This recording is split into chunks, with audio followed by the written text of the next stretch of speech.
time. WFGS, streaming online. Music on the fly, ready on the line.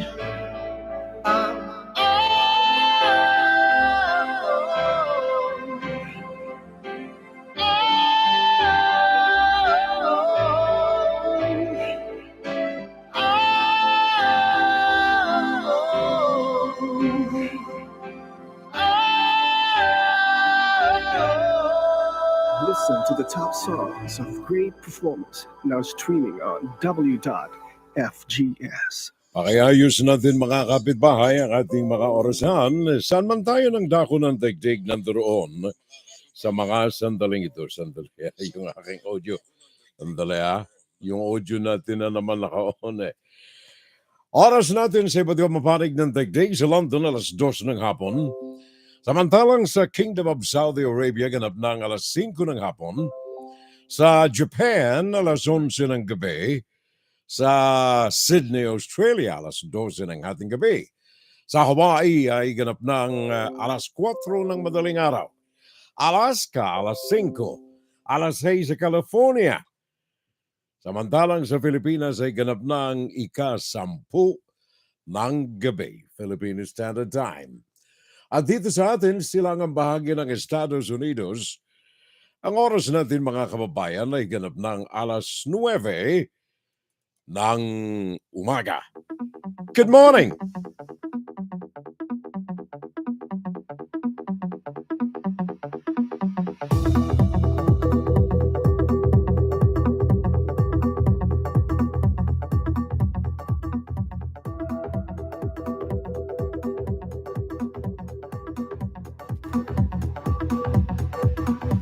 Well, mga kapitbahay, magandang umaga sa kanila sa mga nandirito sa Amerikas. Kaya mga nandyan sa Canada, from Canada, North American region, Estados Unidos, punta ng Mexico, marami riyan sa Cancun, na mga kababayan nating mga Pilipino. And then dumausdos tayo pababa, nandyan ang Guatemala, nandiyan ang Chile, nandiyan ang Argentina, nandiyan ang Brazil. Good morning sa lahat ng mga kababayan natin saan man nandoon sa mga nabanggit natin na mga lugar. Dito sila ang bahagi ng Estados Unidos and of course sa kabuuan ng Amerikas. Magandang hapon sa mga nandiyan sa Middle East. Mga nandyan sa Jordan, good morning. Good afternoon pala. Yung mga nandyan sa Riyadh, Kingdom of Saudi Arabia. Mga nandyan sa Dubai. Mga nandyan sa Amman, sa Jordan. Mga nandyan sa saan pa ba? Mga nandyan sa Egypt. Nandyan sa Israel. Good afternoon. And of course, sa mga naandyan sa Asia, good evening everyone. Simulan natin sa New Zealand, Australia, good morning. Mga naandyan sa Polynesian region, good morning. Madaling araw na kasi sa kanila riyan. Naandyan sa Hawaii, good morning. At sa mga naandyan sa Asia, good evening sa kanila. Simulan natin dyan sa Thailand, sa Indonesia, Malaysia, Singapore, Vietnam, Hong Kong, and of course, very especially sa mahal nating tinubuang lupa dyan sa Pilipinas. Magandang gabi po. Magandang gabi dyan sa Japan, sa Shibaken. Kurata, Miss Kurata. Leonor, good morning. Paring Willie Biasca, good morning Manoy. Happy New Year. Sa buong pamilya, sabi ng kaibigan nating Willie Biasca, Edna Santa Rosa. Aba, good morning. Nandiyan ang kaibigan natin sa Houston, Texas. Ang oras ngayon riyan ay anong oras na ba? Mga alas 8 pa lamang, alas 7. Diyan sa mga kaibigan natin sa lugar ni Edna Santa Rosa. Good morning, Edna. Maraming salamat sa alalay. Ngayong araw na ito ng Sabado, 7 na. Ang bilis ng ating panahon. Asyete na kaagad ngayon. Asyete na ng buwan ng Enero. Good morning from Texas, sabi ni Edna Santa Rosa. Thank you very much. Happy New Year sa lahat, mga kapitbahay. Especially yung mga hindi natin nakahuntahan ng live noong araw ng Sabado, pero marami naman tayong umalalay sa ating Fun Saturday Live nitong nakalipas na araw ng Sabado. Especially sa mga naandyan, mga bago nating mga viewers dyan sa YouTube. Magandang umaga. Pakinggan si Pirel Salvo tuwing Sabado dito sa AMIDST Web Radio para sa mga Pilipino. Paring Willie Biasca, good morning sa iyo riyan, ha? And of course kay Leonor Curata, kay Edna Santa Rosa, at sa lahat ng mga umaalalay sa atin ngayon, mga silent partners natin sa ating Fun Saturday Live today. Ang inyo pong abalingkod, Pirel Salvo po lamang. Sa awa ng Diyos, parang okay na uli ang ating katawan, ano ha? Pagkatapos na tayo ay ma-knockdown. Actually, hindi naman knockdown technical knockout lamang. Etong nakalipas na A1, hanggang nitong several days after. Several days after. Kaya lamang dyan sa Pinas, mga kababayan, Edna, yung mga kababayan natin riyan sa Pinas, paring Willie, paring Lenore, meron na namang low pressure area na ngayon ay nababanaagan riyan sa Mindanao area. And then of course, idagdag pa natin ang hanging amihan na may dalang tubig. Yung kanilang shear line, kung tawagin, yung buntot nito ay nagwawasiwas pa rin ng mga baha, mga ulan, mga hangin diyan sa mga lugar na yan. In fact, ayon sa Pag-asa, Philippine Atmospheric, Geophysical and Astronomical Services, ngayong araw na ito ng Sabado, kaninang tanghali, ang low pressure area na ito ay natanaw sa layong 670 kilometro silangan, timog silangan ng Davao City. Dahilan dito ay apektado ang Eastern Visayas, ang Central Visayas at ganun din ang kabuuan ng Mindanao. May mga malalakas na mga hagupit ng hangin, may mga malalakas na pagbagsak ng ulan sa ilang mga bahagi na malapit dito sa silangan, katimugang silangan ng Mindanao. Ang pare natin riyan, si paring Kulas, becoming Filipino. Malapit na maging Pilipino itong kababayan, kaibigan natin si Kulas dyan sa Katiil. Ingat lamang pare ko, alam kong nasa Mindanao tour ang ating kababayan ngayon riyan, ang ating kaibigan Kulas, becoming Filipino. Yung kanyang maliit na tahanan riyan sa Katiil ang ikang ay nasa frontline nitong LPA diyan sa Mindanao area. Kaninang anong oras yung? Kaninang alas 5 ng umaga. Mali. Alas 5 ng umaga, Philippine time. Etong LPA na ito ay nasa layong 1,000 kilometers east of Southeast Mindanao. Ngayong alas 5 ng hapon, Philippine time, ang LPA na ito ay 670 kilometers sa silangan, timog silangan ng Mindanao. Ibig sabihin, ito ay palapit. Kaya yung mga lugar yan sa Cagayan Valley, Cordillera Administrative Region, ang Mimaropa, Bicol Region, Aurora sa Quezon, at ang kabuuan ng Quezon, sila ay makadarama riyan ng mga manakanaka na mga pagkulog, pagkidlat, pag-ulan, pag-ihip ng hangin. Bagaman ito ay hindi dahilan sa LPA, kundi yan ay dahilan sa amihan.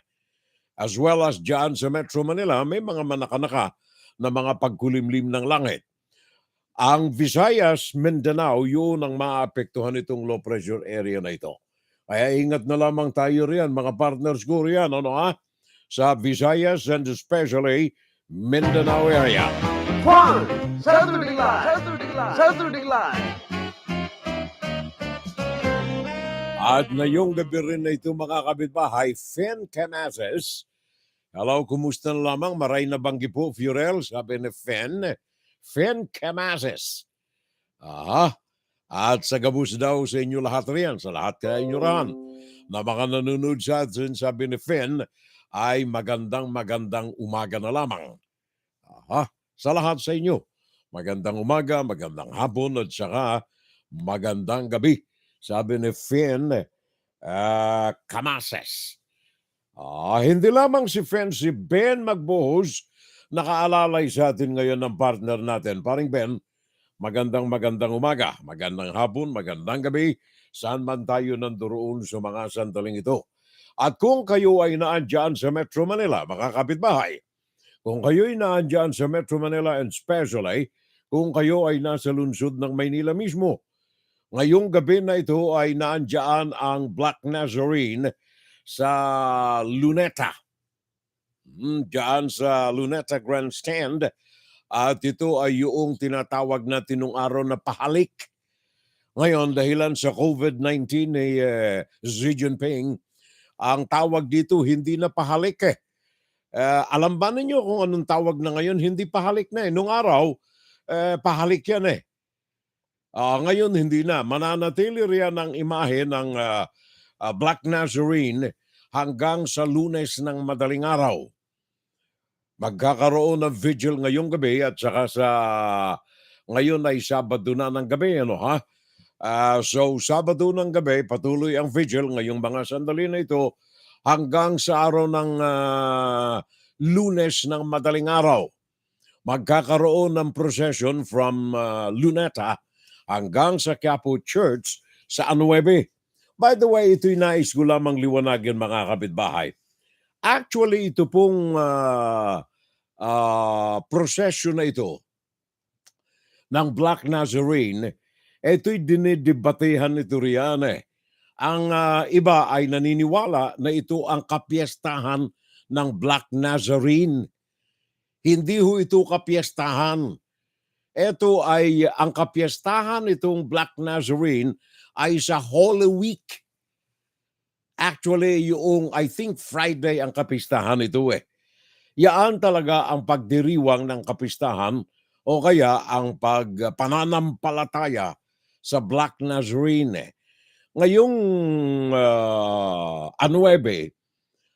yaan ay traslasyon kung talagang tutuusin natin ang totoong pananaw dito sa affair o kaya event na ito na ginagawa pag 9 ng Enero. Bakit nagkakanon? Kasi ayon sa kasaysayan itong itim na Nazareno, etong unang pananampalataya rito, actually, nagsimula ito noong 1606, Mayo 3. Nang ang orihinal na ito na imahe ng Black Nazarene ay dalhin sa simbahan ng San Juan Bautista sa Bagong Bayan na ngayon ay Luneta. The reason why, diyan nagsisimula ang pagmimisa. Diyan nagsisimula ang rosaryo, diyan nagsisimula ang novena, diyan sa Luneta. Gawa noong way back May 31, 1606, ang Augustinian Recollect na mga pari. Ang unang-unang nanampalataya rito, dinala ang Black Nazarene doon sa San Juan Bautista Church. Unang-unang kapilya na nilagay na mga pare diyan sa Luneta. And then pagkatapos niya noong 1608, tinitingnan ko itong kasaysayan, baka tayo magkamali eh. Noong 1608, ang imahe na ito ay inilagay sa Recollect Church San Nicolas de Tolentino, diyan sa loob ng Intramuros, 1608. And then ito ay dinala noong 1787, dinala ang imahe na ito sa orihinal na simbahan ng St. John the Baptist Church, diyan na sa Quiapo, Maynila. Yun na ngayon ang presente kasalukuyan na simbahan ng Quiapo. Dinala riyan ang 9 ng Enero, January 9, 1787. Yun ang naging kilala ng pagdiriwang ng Black Nazarene diyan sa Maynila. Actually, hindi lamang sa Maynila ginagawa na yan ngayon eh. Sa iba't ibang panig ng bansa, ginagawa na rin yan eh. Duplication ang ginagawa diyan sa lungsod ng Maynila, ang 9 ng Enero. So nililiwanag lang natin para ito, paring Ben Bobohos, a nice day to everyone, sabi niya, at saka ni Finn Camases. Well, nililiwanag lamang natin yan sabagat maging yung mga pare na bago na parang nalilito sila eh. Pero pinaliliwanag ng paroko ng Quiapo na hindi ito ang tunay na kapistahan ng Black Nazarene. Ang kapistahan niyan ay nasa panahon ng Holy Week. Yan ang katotohanan niya. Ngayon, ang tawag lamang riyan ay traslasyon. Hindi po translasyon, ha? Walang N. Traslasyon. Ibig sabihin itong traslasyon ito, solemne na paglilipat, a solemn transfer ng imahe ng Black Nazarene from Luneta to Quiapo Church upang maging pag-uulit ng naganap noong 1787. January 9, 1787, nang ilipat ang imahe ng Black Nazarene galing sa simbahan diyan sa Luneta, diyan sa Intramuros, patungo diyan sa Quiapo Church sa lungsod ng Maynila. Puso ko sa bayan ko. Yan ay ilan lamang na pag-uugnay natin sa kasaysayan ng ating mga pananampalataya diyan sa bansa way back when may mga ilang dekada na ang nakalipas sa buhay natin. Ugnayan, pakinggan. Thank you. So yan ay pinaalala po lamang natin mga kapitbahay para maliwanag po nating naintindihan ang mga nagaganap sa ating kapaligiran, especially sa larangan ng ating paniniwala. Jacqueline Formalejo Regidor. Jackie, maraming salamat at welcome sa ating FSL. Bagong pangalan natin ito Jacqueline Formalejo Regidor. Ikaw ba'y Bicolana, Marikoy? Maring Jacqueline, Bicolana yata ito, gawa ng pag mga Formalejo, mga Regidor, mga Bicolano ito Tiganaga. Have a nice day everyone, sabi ni paring Ben Magbohos. And of course, ang aking sister-in-law, si Ruth Pante, diyan sa Parañaque. Thank you very much, Yuti. Maraming salamat. Baka sakaling makalipad tayo riyan, ano? Baka sakaling makalipad tayo riyan. Kaya lamang itong si Xi Jinping walang humpay kung ano-anong mga ipinasasabog na mga salot sa daigdig may mga B1, B2, parang mga eroplano Ayaan ang himala ni Xi Jinping. Ayaw tayong tantanan, paring Ben Magbohos. Okay, so relax na lamang tayo. You're Ruth, ang aking sister-in-law. At saka si Medel, Fetal Corinne Fabro. Ang ganda ng mga, anong tawag nito? Yung mga, hindi ko alam ang tawag nito ngayon kung ano-anong nilagay ni Medel Medel Fetal Corinne Fabro. Umaalalay sa atin ngayon, sabi niya, I'm watching Furel. Thank you very much. Maraming salamat, Maring Medel. And then, nais ko lamang nga palang ipauna sa inyo mga kababayan na nabanggit ko na itong mga ginagawa ni Medel. Hindi ko alam ang terminologies nito yung mga cartoon na ganyan-ganyan Hindi ko alam Pero dito sa amin sa Amerika, diyan actually sa Las Vegas, there you are. Diyan sa Las Vegas ay may ginaganap sa kasalukuyan na CES. Ito ang Consumer Electronic Show, International Consumer Electronic Show. Kasalukuyang ginagawa riyan sa Las Vegas, Nevada. Ito ay nilalahukan ng mga companies, mga manufacturers ng iba't ibang uri ng mga elektroniko sa buong daigdig. Sa buong daigdig, mga pare ko'y. Nandiyan ang mga latest inventions. Kagabi pinanonood ko yung pinadala sa atin ng ating kaibigan na nanood, kapatid natin sa Hanabuhay nanood ng mga preview na pinakita sa mga media men ng mga organizers nitong CES. Imagine mo simula sa kotse na nagbabago-bago ng kulay. Antakay mo kotse pare ko Pag tiningnan mo kunyari kulay blue.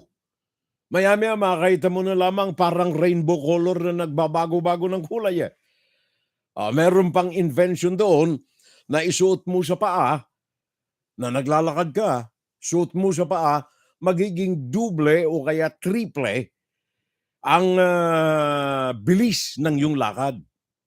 Ilagay mo sa sapatos. Parang skates magiging doble ang bilis mo ng paglakad. Meron naman doon na parang upuan. Itong upuan na ito kung ano-anong nagagawa sa iyong katawan habang ikaw ay bumabiyahe. Kung saan-saan. Napakaganda.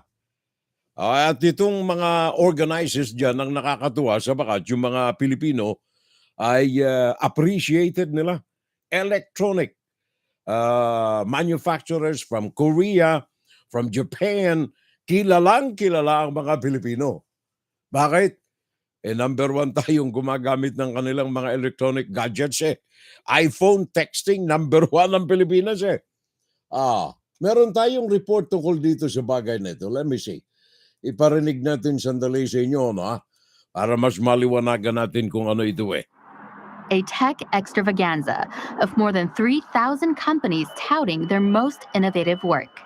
It's the Consumer Electronics Show 2023.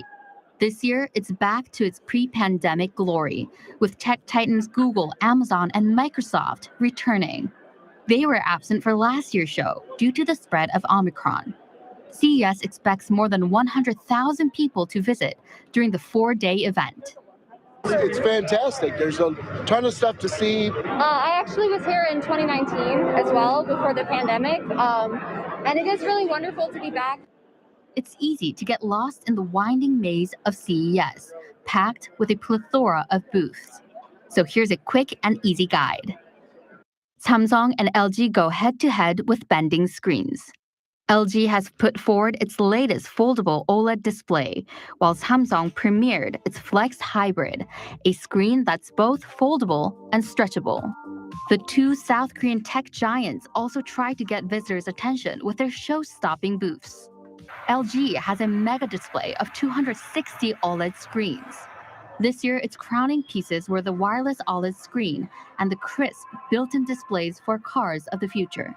Samsung took up 3,000 meters of space and unveiled its latest easy-to-use smart home solution called SmartThings. Automakers steal the scene. From color-changing concept cars from BMW to a flying electric car from Asuka, CES took future cars to the next level. Japanese company Sony also unveiled its prototype electric car, a joint venture with Honda that takes the best of both worlds and offers in-car gaming. Sustainability was behind many of the innovations at CES. Kim Hyun-sung, Arirang News. Thank you very much. Anong report ng South Korea, Arirang News, augnay dito sa CES, Consumer Electronic Broadcast and Television Technology International Show. Altakay mo, isang kotse, pare ko, maganda. Habang tinitingnan mo, makikita mo ba, nagbabago-bago ng kulay. Nagbabago-bago ng kulay. Pakinggan natin itong kaibigan ko rito, si Ron Gagala, dito sa amin sa New York. Siya ay naunang namasyal doon bago pa man binuksan sa publiko noong 5. 5 is Monday, di ba? Monday ito'y magtatapos bukas, araw ng Sunday. Si Don Gagala ng TFC ay nandoon din at nakimasid dito sa International Electronic Show na ito doon sa Las Vegas, Nevada. At ito ang kanyang report. Pakinggan natin. Taon-taon ginaganap ang sikat na Consumer Electronic Show o CES dito sa Las Vegas. Bago pa ito Hindi opisyal na pala si magbukas, Ron pauna Gagala nang pinasilip sa accredited media at exhibitors ang mga tampok na gadgets mula sa iba't ibang bahagi ng mundo. Ilan sa bagong gadgets ngayong taon ay ang roll curse na gawa ng isang French company at layong pabilisin ang lakad. Just one size, and you can put all shoes. Just have walk as usual. The motor double your walking speed. Foldable at portable electric bike naman ang ibinida ng Japanese company na Icoma Inc. Kaya nito umanong tumakbo ng 30 miles per hour at may full front at rear suspension. Ang motor nito ay nasa 600 watt. The full-size electric motorbike to the size of a suitcase. So you don't need a parking space. Samantala, may solusyon ang SkyTed para hindi marinig ng ibang tao ang iyong boses kapag nakikipag-usap sa telepono in public. Ito ang kanilang disruptive sound-absorbing open-air mask. Imagine that you are close to someone or you are here, you want to have a call, and you don't want to be here, and so you want that your communication remain private. Ang Taiwanese company naman na Slimka, ibinida ang kanilang credit card size voice recorder. Pwede daw itong mag-record kahit nasa loob ng wallet at kahit 5 meters ang distansya. Itong wheel autonomous power chair naman ay kusang maghatid ng airline passengers sa kanilang mga gates. In full swing ang CES ngayong taon, lalo't pansamantalang natigil ito noong 2021 dahil sa pandemya.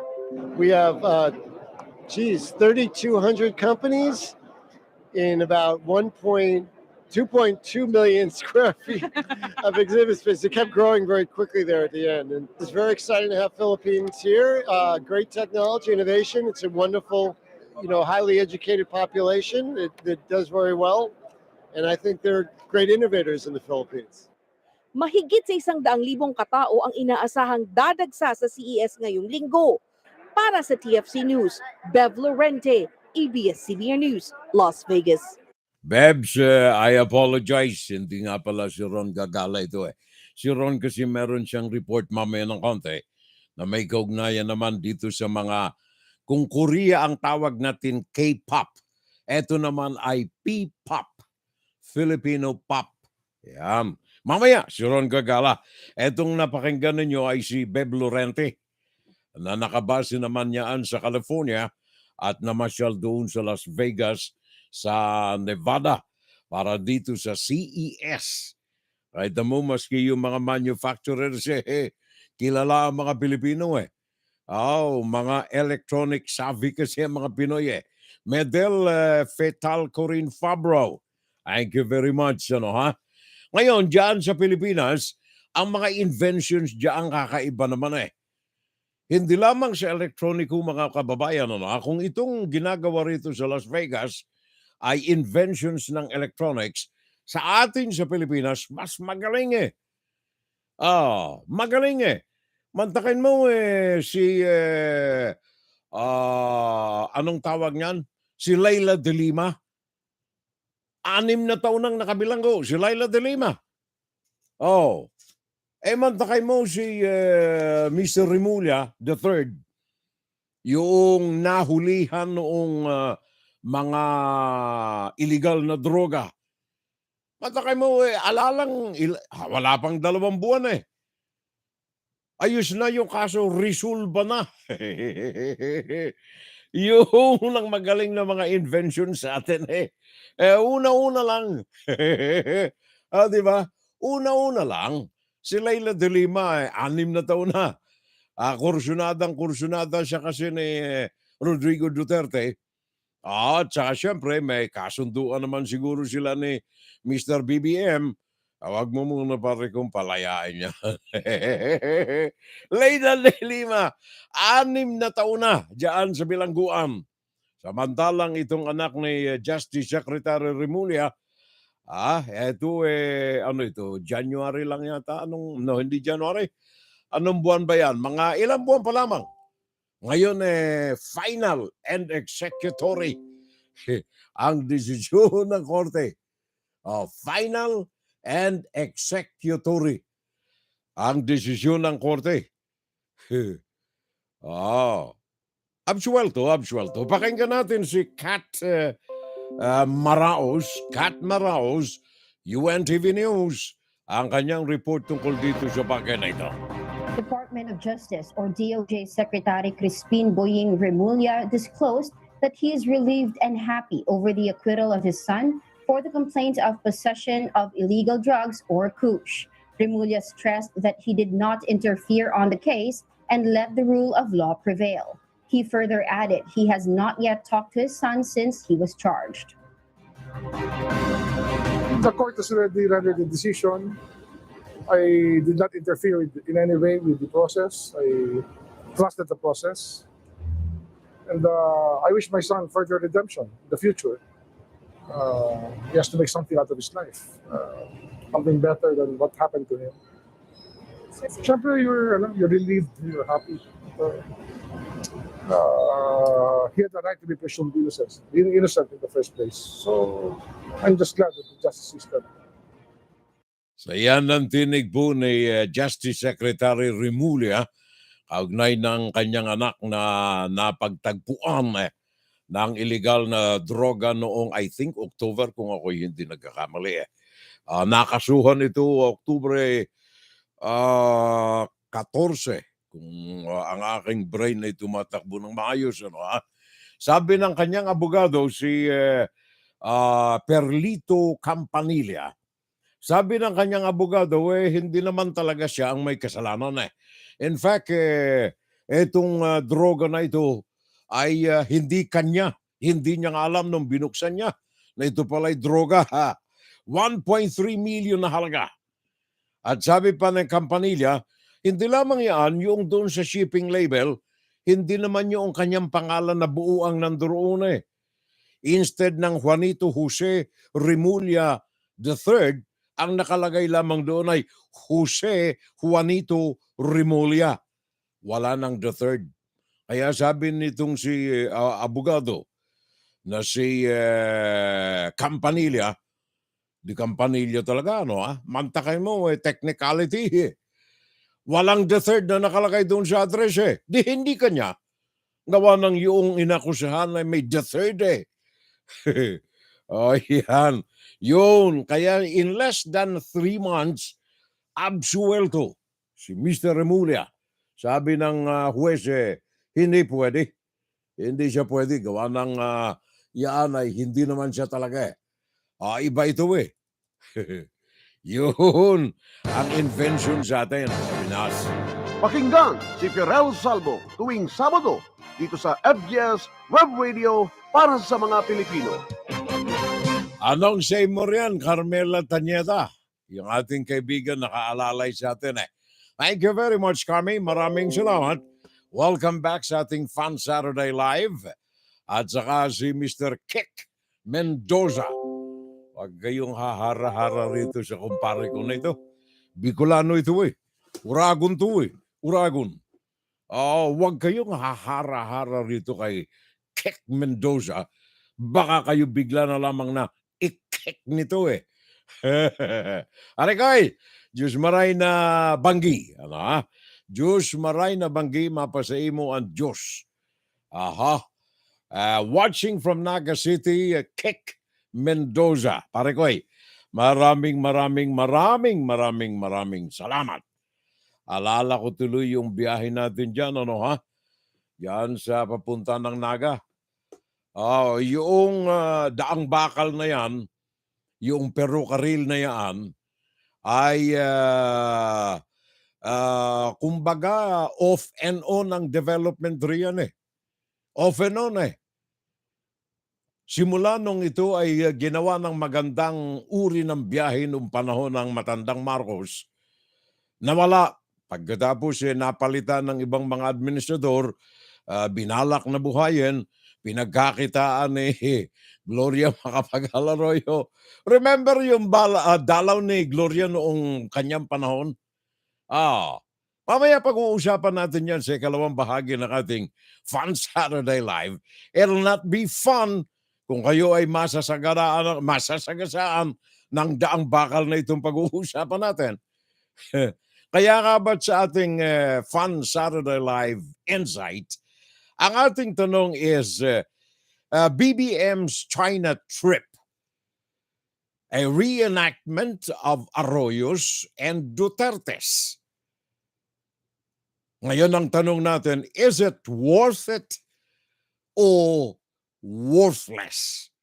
Pag-uusapan natin yan mamaya. Second segment ng ating Fun Saturday Live. Ngayon, ituon muna natin ang ating pananaw dito sa Land Transportation, Franchising, and Regulatory Board. Ang habang pangalan nito. Land Transportation, Franchising, Regulatory Board. Binabalak kasi nila na muling ibalik yung libreng sakay. Libreng sakay doon sa Metro Manila area. Ito yung tinatawag nilang EDSA Carousel. Balak nilang ibalik ito sa next month, buwan ng Pebrero. Inaantay na lamang nila ang funding na hinihingi nila na aprubahan ng Kongreso. Itong Chairperson Chofilo Guades, siya nagpahayag nito kahapon, araw ng Biyernes. Ayon sa kanya ay muling ilulunsad ang libreng sakay free ride program diyan sa kahabaan ng EDSA. Ito yung tinatawag nila kanina na Carousel Busway. Meron tayong report kay JP Nunez. UNTV, pakinggan natin ang kanyang pag-uulat. Liwanagin natin ng husto itong mga latest information na may kaugnayan dito sa libreng sakay sa EDSA. Go ahead. From the actual 550 units of bus permitted in the EDSA carousel, the Land Transportation, Franchising and Regulatory Board or LTFRB has revealed that only 80% are actually traveling on the busway. LTFRB Chairperson Chofilo Guades III said two consortiums of the busway failed to deploy enough buses for commuters. This results to long queue of passengers usually during peak hours. LTFRB said they aim to maintain a 2-minute interval of bus arrival in the EDSA carousel. Dapat every 2 minutes meron pong dumadating na bus. Pag wala pong dumating na bus, ibig sabihin po niyan, may kakulangan ang consortium na dapat punuan po ng LTFRB. If the two busway consortiums failed to deploy the actual unit of buses until Wednesday next week, the regulatory board will be forced to deploy additional 50 units of buses which are not included from the said consortiums. Meanwhile, LTFRB said the revival of the EDSA busway free ride will be possible in February. The regulatory board is only waiting for the release of 1.4 billion pesos allotted for free ride program this year, which will come from the Department of Budget and Management or DBM. Ang timeline po namin is about February of this year. Itutuloy po namin yung libreng sakay na yan. JP Nunez, UNTV, News and Rescue. We serve the people, we give glory to God. Thank you very much, JP Nunez. Maraming salamat. Pare ko yan ay karagdagang pag-uulat natin. By the way, ako'y nagpapasalamat sa lahat ng mga media organizations dyan sa Metro Manila sa pakikipag-alyansa sa atin na maipaabot sa ating mga kababayan ang iba't ibang mga balita dyan sa Metro Manila, sa Luzon, Visayas at saka Mindanao. Hindi lamang mga brothers in arm natin dyan sa Metro Manila, kundi yung mga kaagapay natin dito sa iba't ibang panig ng daigdig. Especially yung mga kasama natin sa AAJA. Ito yung Asian American Journalist Association nakasama po ang inyong abang lingkod. Kaya yung mga balita natin dito sa iba't ibang panig ng daigdig ay naipapaabot natin sa inyo na mga kaalalay natin, mga kadugo nating mga Pilipino, especially kayo mga nasa labas ng Pilipinas.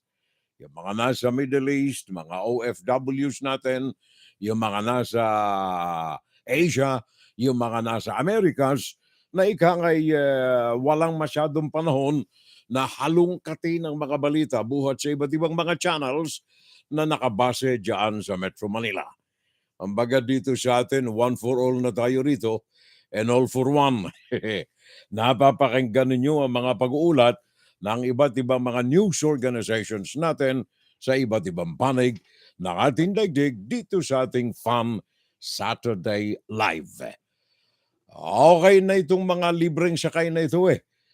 Kaya lamang kung ito po ay galing sa China, medyo i-testing muna natin.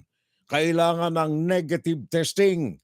Gawa ng ang masakit nito at saka ang masama nito at saka ang mapanganib nito. Kapag galing ng China, hindi natin alam ang kanyang tunay na kalusugan. Gawa ng sa China mismo ay hindi ipinaalam sa outside media ang tunay na kalalagayan ng kanilang mga kababayan. Kaya tingnan ninyo ngayon, maging yung mga reports, yung natanggap natin kanina lamang, isa ang patay. Dahilan sa COVID sa China, ha? Pero ano ang sabi ng mga iba't ibang mga news organizations? Maging ng World Health Organization, nagdududa na sila sa grabe na distortion ng mga balita galing sa mainland China. Kaya habang ang daigdig ay kakapa-kapa sa tunay na mga nangyayari sa loob ng China, mantakay mo, milyon ang binibilang ng World News Organizations. Milyon ang binibilang na mga nasa sakote ng mga iba't ibang variants ng Wuhan coronavirus sa mainland China at milyon din ang namamatay. Pero sa labas, walang alam ang buong daigdig. Kaya yung mga bansa sa iba't ibang panig ng daigdig ay mga nangangamba. Dahilan dito ay ipinaiiral nila ngayon ang mahigpitan na restrictions ng mga biyahero na mga galing sa mainland China. Ito'y dahilan sa hindi nila alam, hindi nila masiguro ano ba ang tunay na kalusugan nitong biyahero na ito. Ngayon dyan sa Pilipinas, ano ang pahayag ni Ms. Verdillaray? Wala pa tayong panganib dito. Kaya okay lang, pasok labas kayo.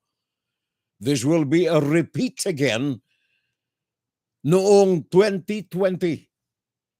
Habang ang buong daigdig ay nagsasara na ng mga pintuan ng kanilang mga entries ng mga biyahero galing sa China dahilan sa pagsiklab ng Wuhan coronavirus noong 2020, ang Pilipinas, sabi ni Mr. Duterte, wag muna.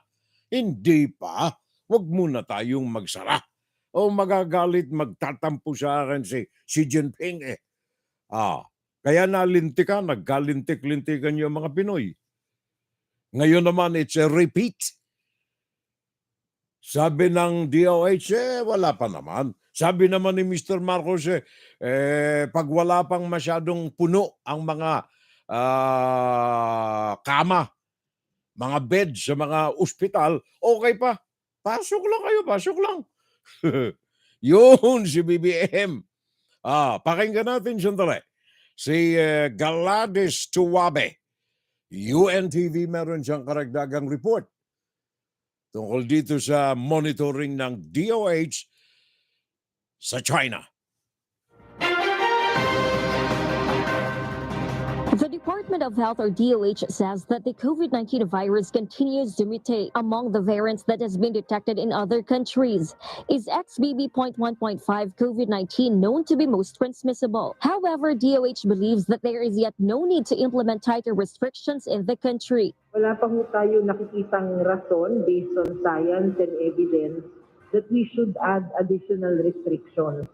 Kailangan po nating tignan ang kabuuan ng sitwasyon at hindi lang natin i-focus ang ating pag-iisip at saka pagdedesisyon sa China. We just go through our protocols currently at sa tingin natin ito naman po ay epektibo hanggang sa ngayon. The department will instead focus in doing surveillance and monitoring activities. According to Health Officer in Charge Undersecretary Maria Rosario Vergere, they have already ordered the border units to strengthen its surveillance in every passenger arriving in the country. What we are doing so far is to heighten our surveillance. At yan po ang ating ginawa. And by doing that, we were able to capture through our usual protocols. Ito pong mga nai-report na natin na nagpositibo sa antigen who are partially or not vaccinated at all na mga Pilipino na pumasok na galing po sa bansang China.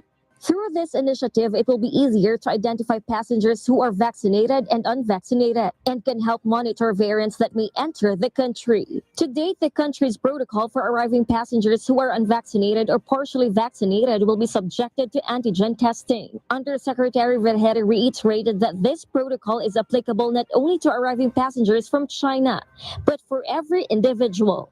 Gladys Tuabi, UNTV News and Rescue. We serve the people, we give glory to God. Thank you very much, Gladys Tuabe. Maraming salamat. Mantakan mo yan, may 8 nang nakapasok sa Pilipinas.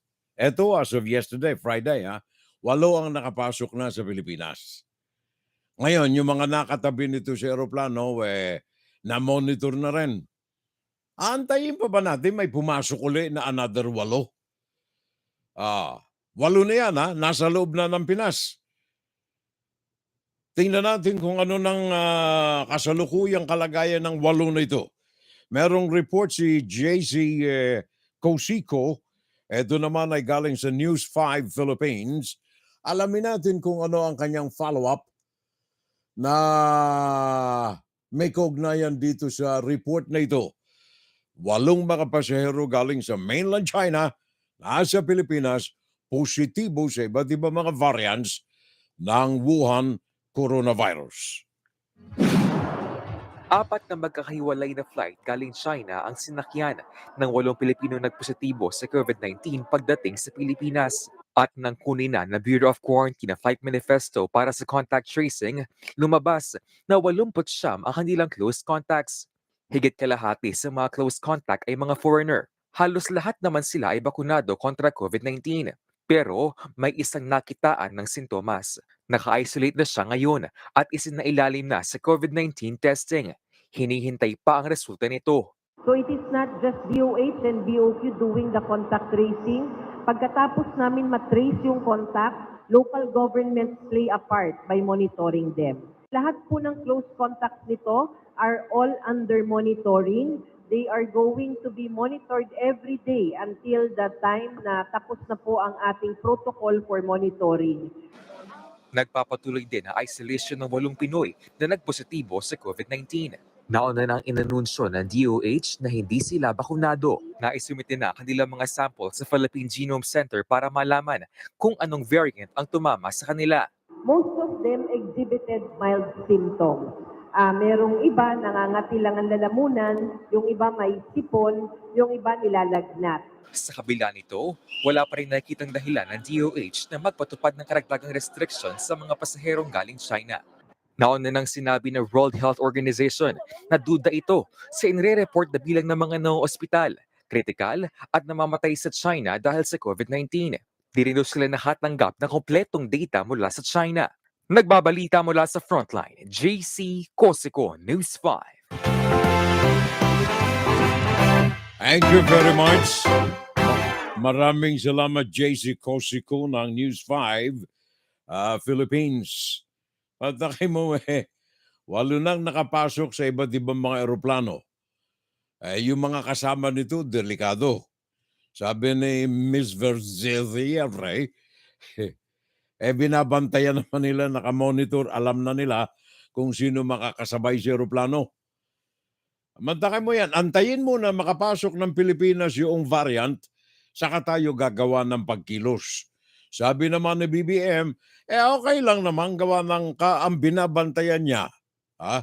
Ang binabantayan niya yung numero ng mga nakahilata na sa mga banig ng karamdaman. Yun ang ang minomonitor ni BBM, kapitbahay. Kaya okay lang sa inyo, magkasakit kayo anyway. Kung wala pa kayo sa kama sa ospital, hindi pa kayo counted. Parang Cake Mendoza. Carolina Luge, sabi niya, good morning, Furel. At saka kay Mrs., kay Hilda, have a nice weekend na lamang and keep safe na lamang. Sabi yan ni Carolina Luge. Thank you again. Maraming salamat, Maricoy. Ha? At saka bagong pangalan nito, Rosita Ernie. Thank you. Maraming salamat, Rosita. Rose, welcome sa ating FSL community. Ito si Rosita Ernie. Bagong pangalan natin ito. At saka another one, Bel Petalio Garcia. Bel Petalio Garcia. Sa inyong dalawa riyan, Maring Bel Petalio Garcia at saka Maring Rosita Ernie, welcome na lamang sa ating FSL. At sana mag-enjoy kayo sa mga balita natin na ipinaabot sa ating mga kababayan sa ating Fun Saturday Live. Kaagapay si paring Eric Coltivo. Sabi na, good evening na lamang, galing ako rito. O kaya nandirito ako sa Kingdom of Saudi Arabia, si paring Eric Coltivo. Antonino Malay Manlolo, pare ko'y. Welcome back. Happy New Year, pare ko'y. Yan ay gay pare natin, Antonino Malay Manlolo. Bel Petalio Garcia, magandang gabi po, Furel. And then si Eric, sabi niya, magandang gabi po. Galing dito sa Kingdom of Saudi Arabia. Alam mo yung Wuhan virus na yan, mga Mariko, pare ko. The sad thing about viruses, hindi natin alam kung ito ay naandyan ba sa ating harapan na kanganga. Gawa ng hindi natin nakikita. Kaya kumbaga, the best defense is offense. Wag na natin pabayaan pumasok pa ng bansa para tayo ay mag-antay. Tayo ba ay meron na o wala pa? Para sa akin, yung technique na yan ay hindi maganda. Tingnan ninyo yung nangyari riyan sa PNP. Philippine National Police. Mabuti na lamang itong si DILG Secretary ay Benhur Abalos ay nag-iisip sa labas ng kahon, thinking outside the box. Sabi niya, teka muna, itong proseso na ginamit namin itong mga nakalipas na kung saan ay hinihingi na maimbestigahan ng rank and file ng mga miyembro ng PNP, sino ba rito ang mga tarantado, sino ba rito ang mga drug pushers, sino ba rito ang mga drug lords sa aming rank and file. Suyuri natin. Anyway, isang damakmak naman ang intelligence at saka ang surveillance fund ng pulisya. So tingnan natin. Ang ginawa nitong si Benhur Abalo, sabi niya, teka, masyadong mabagal ito And then dadaan ka pa sa mga huwes na kung saan ay may sangkot din dito sa mga droga. Walang kinahihinat na ng investigasyon sa rank and file na mga pulis na nasa sangkot specifically sa mga droga. Kaya sabi ni Benhur Abalos, Mr. Azurin, General, halika nga, pag-usapan natin. Iniisip kong pag-resignin itong mga rank and file ng ating pulisya. Sabagat, mas madali yan Kapag may records tayo, anyway, meron na tayo mga initial intelligence reports na itong mga ito, si General ganito, si Colonel ganito, si Kapitan ganito ay sangkot sa droga, madali na nating maipoproseso. Huwag na nating tanggapin. Sabagat meron tayong ebidensya na nilabag nito ang kanyang mga alituntunin, ang sinumpaan niyang tungkulin sa pulisya. Mas madali nga naman ito. Ako isang ayon dito sa ginawa na ito ni DILG Secretary Benhur Abalos na pag-resignin ang lahat ng rank and file ng PNP and from there, kumbaga panibagong buhay rin sa kanila. Yung mga malilinis, balik uli sa pwesto, Yung mga may bahid na ng mga katarantaduhan sa kanilang tungkulin, simula na ang proseso. Maganda ito, Maricoy. Pakinggan natin si Garrett De Leon ng News 5. Meron siyang karagdagang report tungkol dito sa ginagawa na purging ng Philippine National Police. Go ahead, Maricoy. Gary De Leon. Nagmarcha ang lahat ng 67 third-level officers of full colonels at generals ng National Capital Region Police Office sa NCRPO compound sa Taguig City. Mismong si NCRPO Chief Janelle Estomo ang nanguna sa marchang ito. Bitbit ng mga colonel at police generals ang mga folder na naglalaman ng kanilang courtesy resignation. Kaya tayo nandito ngayon, unang-una, kung mapansin nyo kanina, galing tayo ng headquarters, pumunta tayo dito sa Hinirang Hall, nilakad natin, tatawagin ko yung sympathy walk para we sympathize with our GPNP and our SILG. Pirmado na ng mga naturang opisyal ang inihaing courtesy resignation bilang suporta sa panawagan ni DILG Secretary Benur Abalos. Sorpresa ding ipinadrag ni Estomo ang kanyang mga district director at mga Metro Manila Chief of Police habang nagsasagawa ng special meeting sa NCRPO. Si General Estomo rin mismo ang nanguna sa drug testing. Nandito kami ngayon lahat para magpa-drug test. Hindi alam ng aking mga opisyal, pero ako mismo, personal na magpa-drug test para makita ng taong bayan na kami sa NCRPO ay sumasang-ayon na i-cleanse namin ang aming hanay. Pero aminado ang NCRPO na nagulat sila sa utos ni Interior Secretary Benur Abalos dahil tila nilahat daw silang mga opisyal sa issue ng droga. Ayon kasi kay PNP Chief Rodolfo Asurin Jr., 10 lang sa 956 sa third-level police officers sa bansa ang masasabing may kinalaman sa droga. Madami talaga nagulat at 10 lamang ang pinaghinalaman. Pero bakit naman kami matatakot in the first place? Wala na din po naman kami tinatago. Si PNP Chief Asurin pa raw ang nagrekomenda kay Abalos na ipag-utos ang courtesy resignation ng mga opisyal ng PNP para sa cleansing process ng PNP.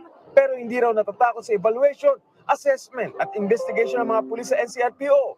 Lahat po naman na nagpa-positive po sa drug test ay meron pong sanction at may kaukulang kasamang administrative case po na kinakaharap. Nagbabalita mula sa frontline, Gary De Leon, News 5.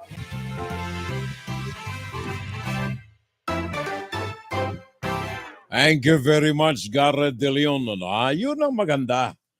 Nagulantang yung PNP eh. Gawa ng hindi lamang resignation, drug testing. Yun ang sinasabi ko eh. Etong droga na ito o kaya itong pandemya na ito na galing sa China, hindi natin alam kung sino ang mga pumapasok sa bansa na may dala na nito. Kagaya rin yan ng rank and file dyan sa pulisya dahilan sa kanilang matagal na involvement sa mga droga. May mga nakaimbak sila mga droga sa kanilang mga warehouses bilang mga ebidensya sa kanilang mga nasa sakote. Yung mga baluktot ng mga kautakan, naisipan nila, teka muna, sayang tuwa. Mapagkakitaan nga. Anyway, may mga contact tayo riyan ng mga preso na alam niya ang network ng droga, ito, ibenta mo nga ito. Kaya maganda, pati sila sinailalim ng drug testing. Yan ang isa sa mga bagay na magandang ginawa dyan sa rank and file ng pulisya. Huwag lamang yung tutokhang-tukhang tayo ng mga mamamayan na kung tutusin ang mga ito ay biktima eh. Biktima ng kanilang kahirapan, biktima ng kanilang pagdarahop para makalimutan kahit saglit yung kanilang problema, humitit ng marijuana. Doon nagsimula ang kanilang pagiging adekto sa droga. Yun ang karamihan sa mga kasaysayan nitong mga ito na natukhang nung nakalipas na 6 na taon sa ilalim ni Mr. Senator De La Rosa. Yung mga, anong tawag niyan? Kami, bumawas kami ng mga biktima, kahit mo eh. Kasi maraming namatay.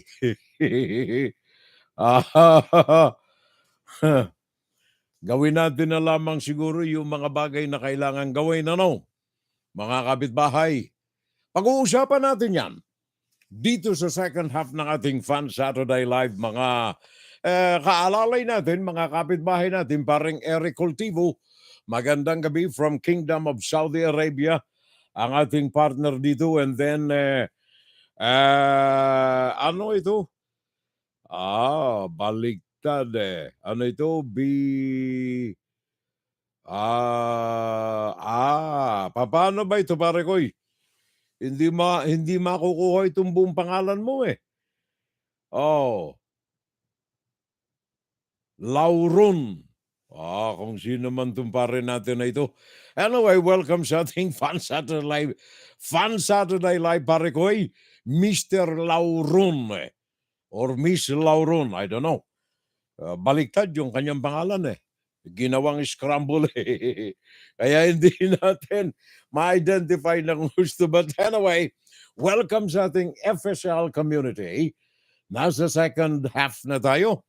Second segment ng ating Fun Saturday Live. WFGS Broadcasting worldwide, day and night time.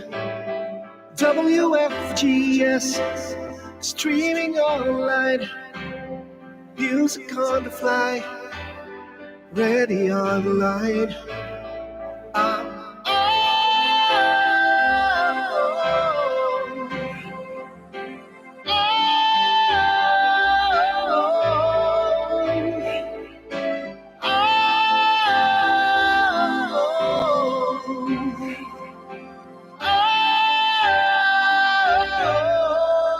Listen to the top songs of great performers now streaming on W.FGS.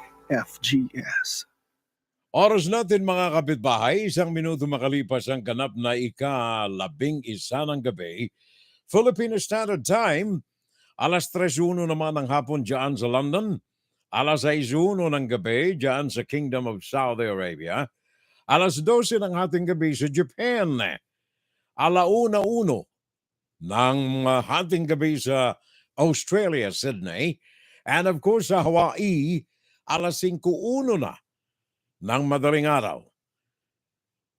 Dito sa amin sa Estados Unidos, silangang bahagi ng Amerika, ganap ng 10:01 ng umaga, Eastern Standard Time, USA. Inside, guro-guro, opinion, Fun Saturday Live. Paring Nantetudio, good morning. Unahin natin sandali sa pagtalakay natin sa ating insight, sa ating views on the news. Unahin natin sandali ito mga latest information. Pakinggan ninyong maigi ang mga news clips na ito. Bago natin simulan ang pagtalakay sa issue na mainit para sa akin sa mga sandaling ito, sa wakad ito'y nakakaapekto at makakaapekto sa buhay ng may 110 milyong mga Pilipino in and out of the country. Unahin natin ang inflation sa pagkain sa bansa. Halos lahat na ng mga basic commodities natin riyan ay tinitingnan ng pamahalaan na iimporta. Kagaya halimbawa, ang isa sa mga main issues natin ngayon, ang sibuyas. Sabi ng ilang mga pananaliksik, yung sibuyas from the farm, doon sa mga nagtatanim, ang halaga nito ay mataas na. 250, 200 ang per kilo ng pulang sibuyas. 200, 250. Pagdating sa merkado, 800 na. 800 na. Sino ang nagpapasasa ng 500 piso sa bawat kilo ng sibuyas?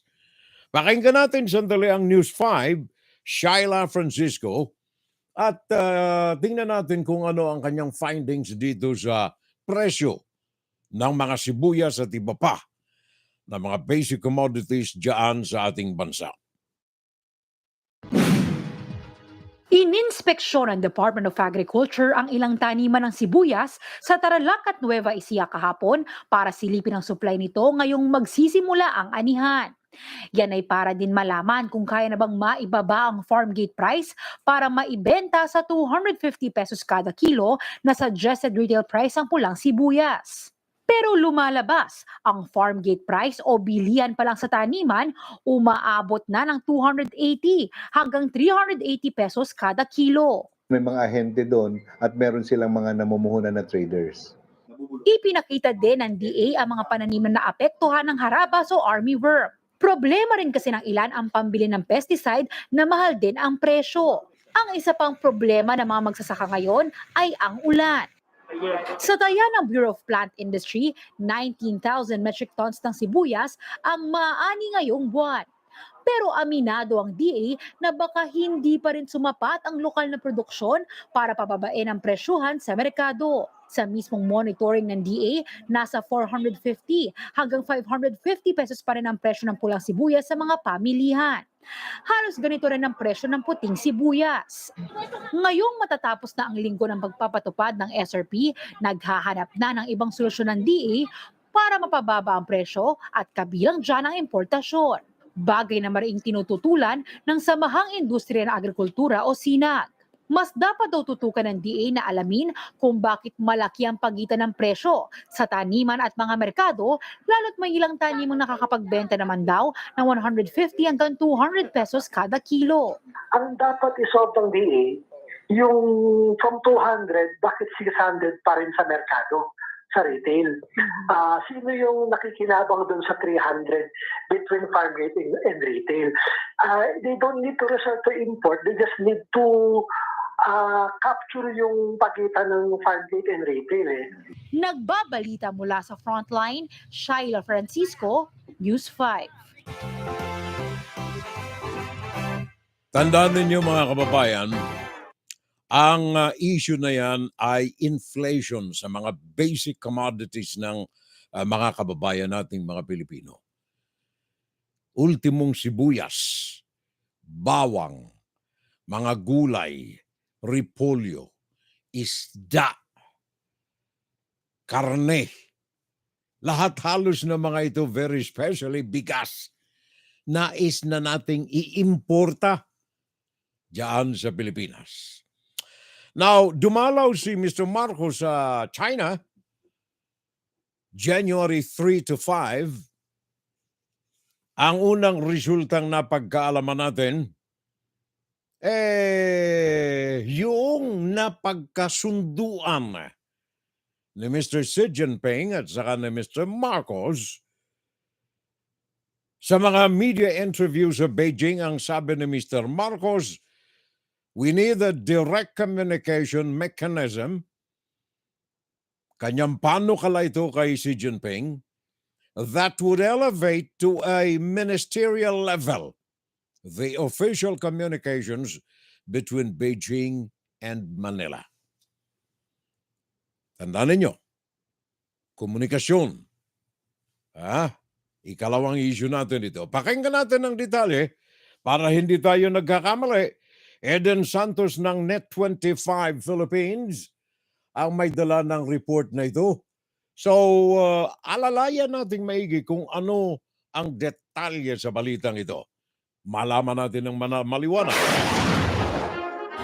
The Philippines and China will establish a direct communication mechanism to address concerns in the West Philippine Sea. President Ferdinand Marcos Jr. and President Xi Jinping made the agreement in a joint statement released on the final day of President Marcos' state visit to Beijing, China. The two leaders discussed the welfare of Filipino fishermen affected by the territorial dispute in the area.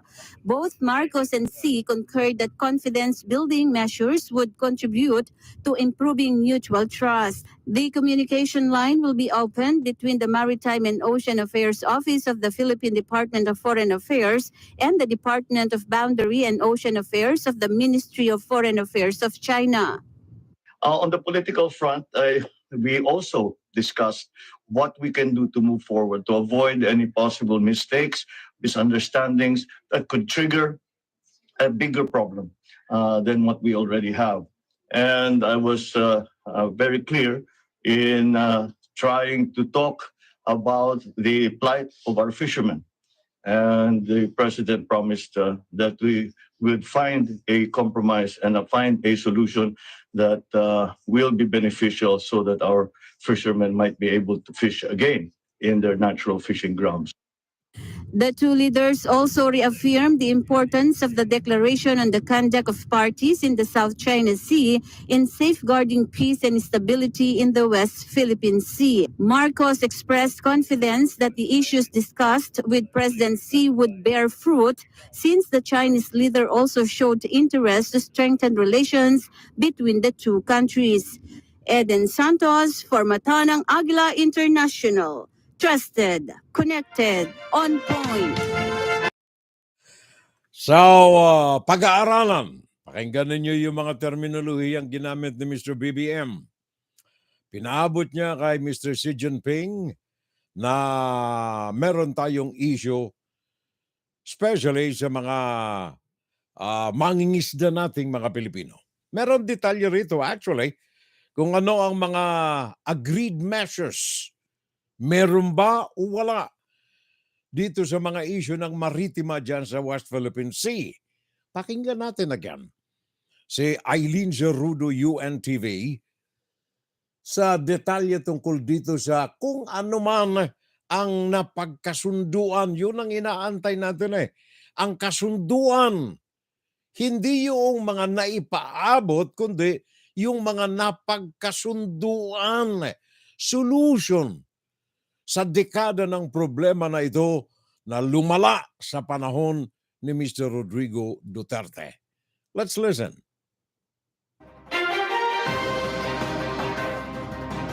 Senator J.V. Ejercito expressed concern on the possible restart of negotiations between the Philippines and China for joint oil and gas exploration in the West Philippine Sea.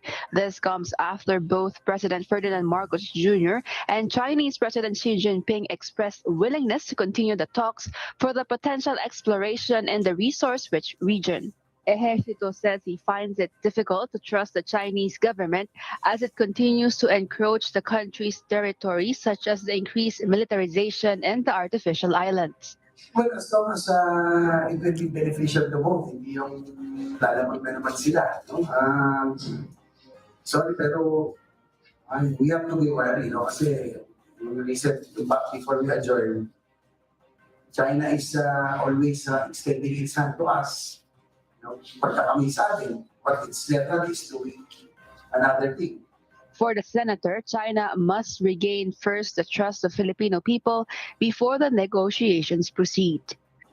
Para sa akin, they have to show sincerity first and regain our trust. Ako, personally, I find it very hard to trust the Chinese government. Kasi parang hindi sila nasabi ng totoo. For Senate President Pro Tempore Loren Legarda, while the dialogues are welcome, they must be premised on the 2016 arbitral ruling, which validated the country's maritime rights as well as the rights of Filipino fishermen. She also believes that the damages to the country's marine resources must be compensated, and there must be respect for the findings of the arbitral ruling. Meanwhile, for Senate Minority Leader Aquilino Coco Pimentel, should the negotiations push through, both sides must ensure full transparency. He says this is to ensure that the agreement is compliant to the Constitution. Pimentel adds transparency is vital to gain the support and confidence of the public and to eliminate any doubts that the government will compromise the country's rights over the West Philippine Sea. Eileen Zerudo, UNTV News and Rescue. We serve the people, we give glory to God. And finally, nais kong mapakinggan ninyo mga kababayan, itong itinago ng ating Philippine Coast Guard na balita sa inyo ng mga kababayan natin. Itinago ito, buti na lamang mayroong mga monitoring agencies ang iba't ibang panig ng daigdig. At sa panahon na pagdalaw ni Marcos sa China, inilabas itong issue na ito. Sa kabila ng mga napagkasunduan na months before the trip to China by BBM, alam na ni Xi Jinping na pupunta sa China si Marcos. Pero sa kabila nito, yung mga pang-aapi, pang-aabuso, pangdudusta ng China sa mga Pilipino, walang humpay. Ang napag-alaman natin, iisa lamang na insidente ng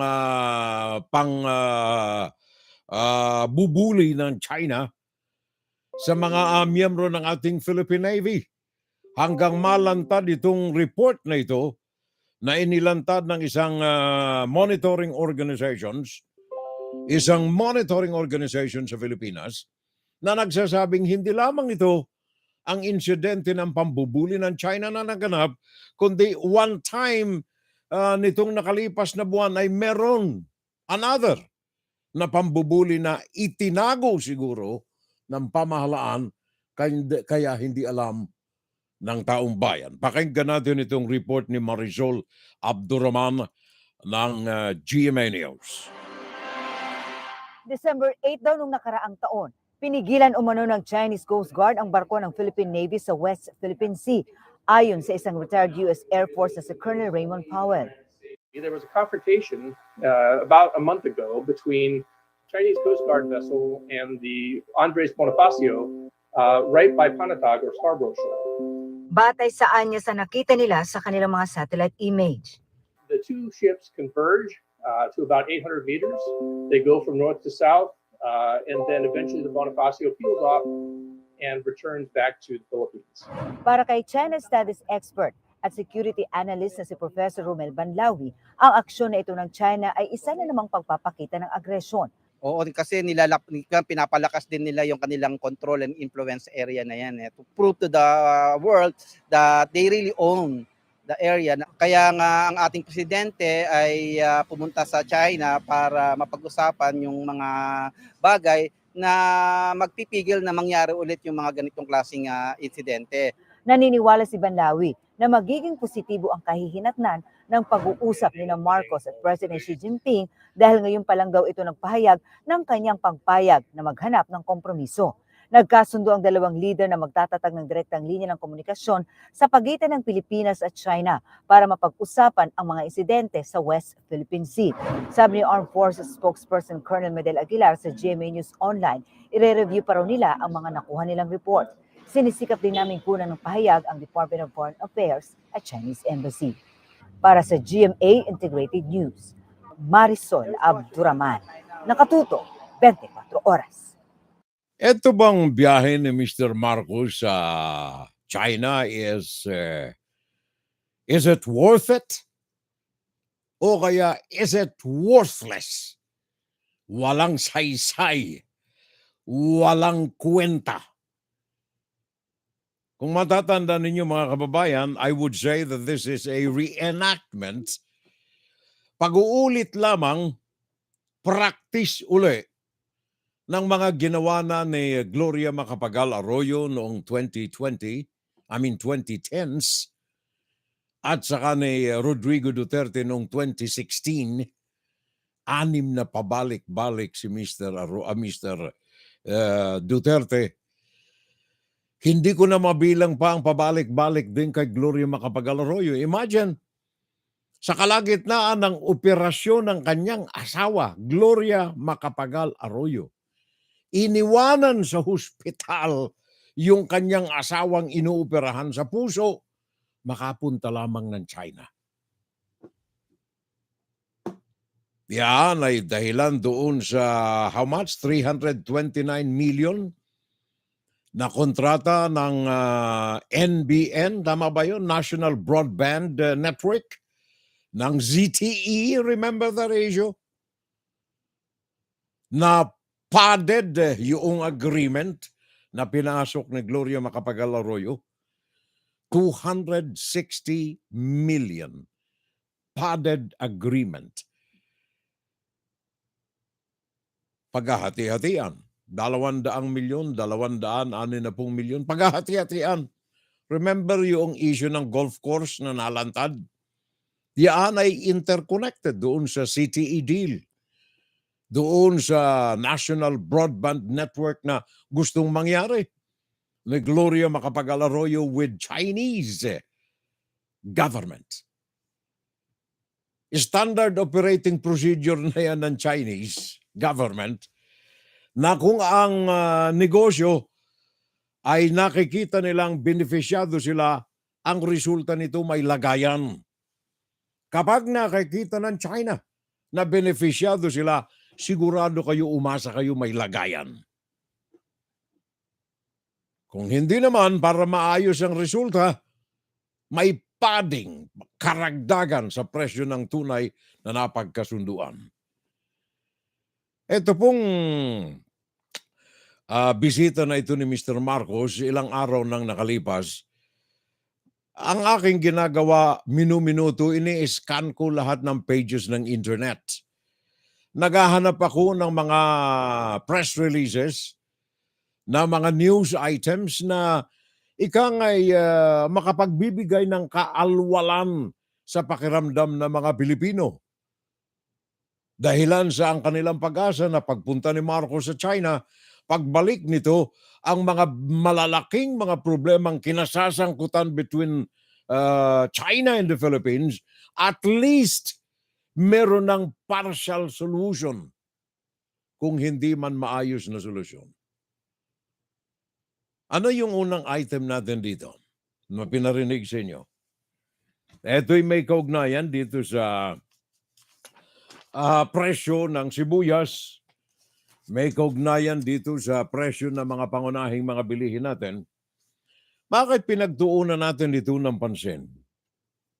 The reason is, meron ho tayong inflation, mga kababayan. Especially ang inflation na ito ay may kaugnayan sa pagkain ng ating mga mamamayang Pilipino. Food inflation, 8% inaasahan na ito ay tataas pa. Ano ang ibig sabihin ng inflation? Well, alam na natin yan, ang tuloy-tuloy na pagtaas ng presyo ng pangunahing mga bilihin. Inflation. Nakakita naman ninyo itong lagay ng ating ekonomiya sa bansa, mga kababayan. Sa larangan ng pagkain, halos lahat na ng mga kinakain dyan sa Pilipinas, imported. Simula sa bigas, sa gulay, sa isda, kahit ano, sibuyas. Bantakan mo yan. Magkakaano ang sibuyas? 600, sabi dun sa report na napakinggan ninyo. Up to 800 ang kilo ng sibuyas.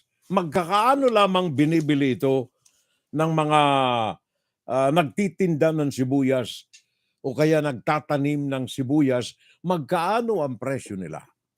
Sabi nila 200, 250. Bakit? Sabi ng iba, bakit masyado namang mahal? Nagtanim lang kayo ng sibuyas, bibenta ninyo ng 260. Well, meron hong production cost yan kahit anong bagay na ginagawa. Kahit pananim, may production cost yan eh. Kailangan dyan ang mga fertilizers. Kailangan ng iba't ibang uri ng mga abono.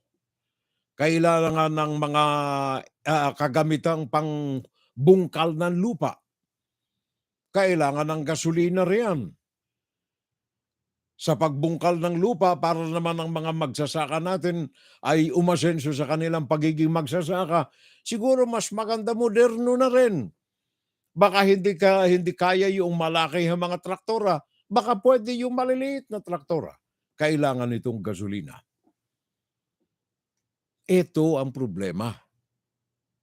Hindi mo kailangan pumunta ng China para solusyonan ang problema na ito. Naturingan pa man din ang presidente natin ay sekretaryo ng Agrikultura. Dapat sa unang araw pa lamang ng kanyang panunungkulan sa pagka-presidente, eto na ang kanyang pinagbuhusan ng atensyon.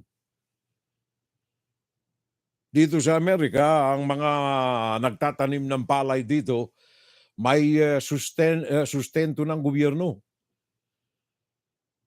Kaya siguro dyan sa Pilipinas, basically, sapagkat ang pinagkakabuhayan natin riyan, Ang pagsasaka siguro, ang sekretaryo ng Agrikultura dapat ay naglaanan ng mahabang panahon.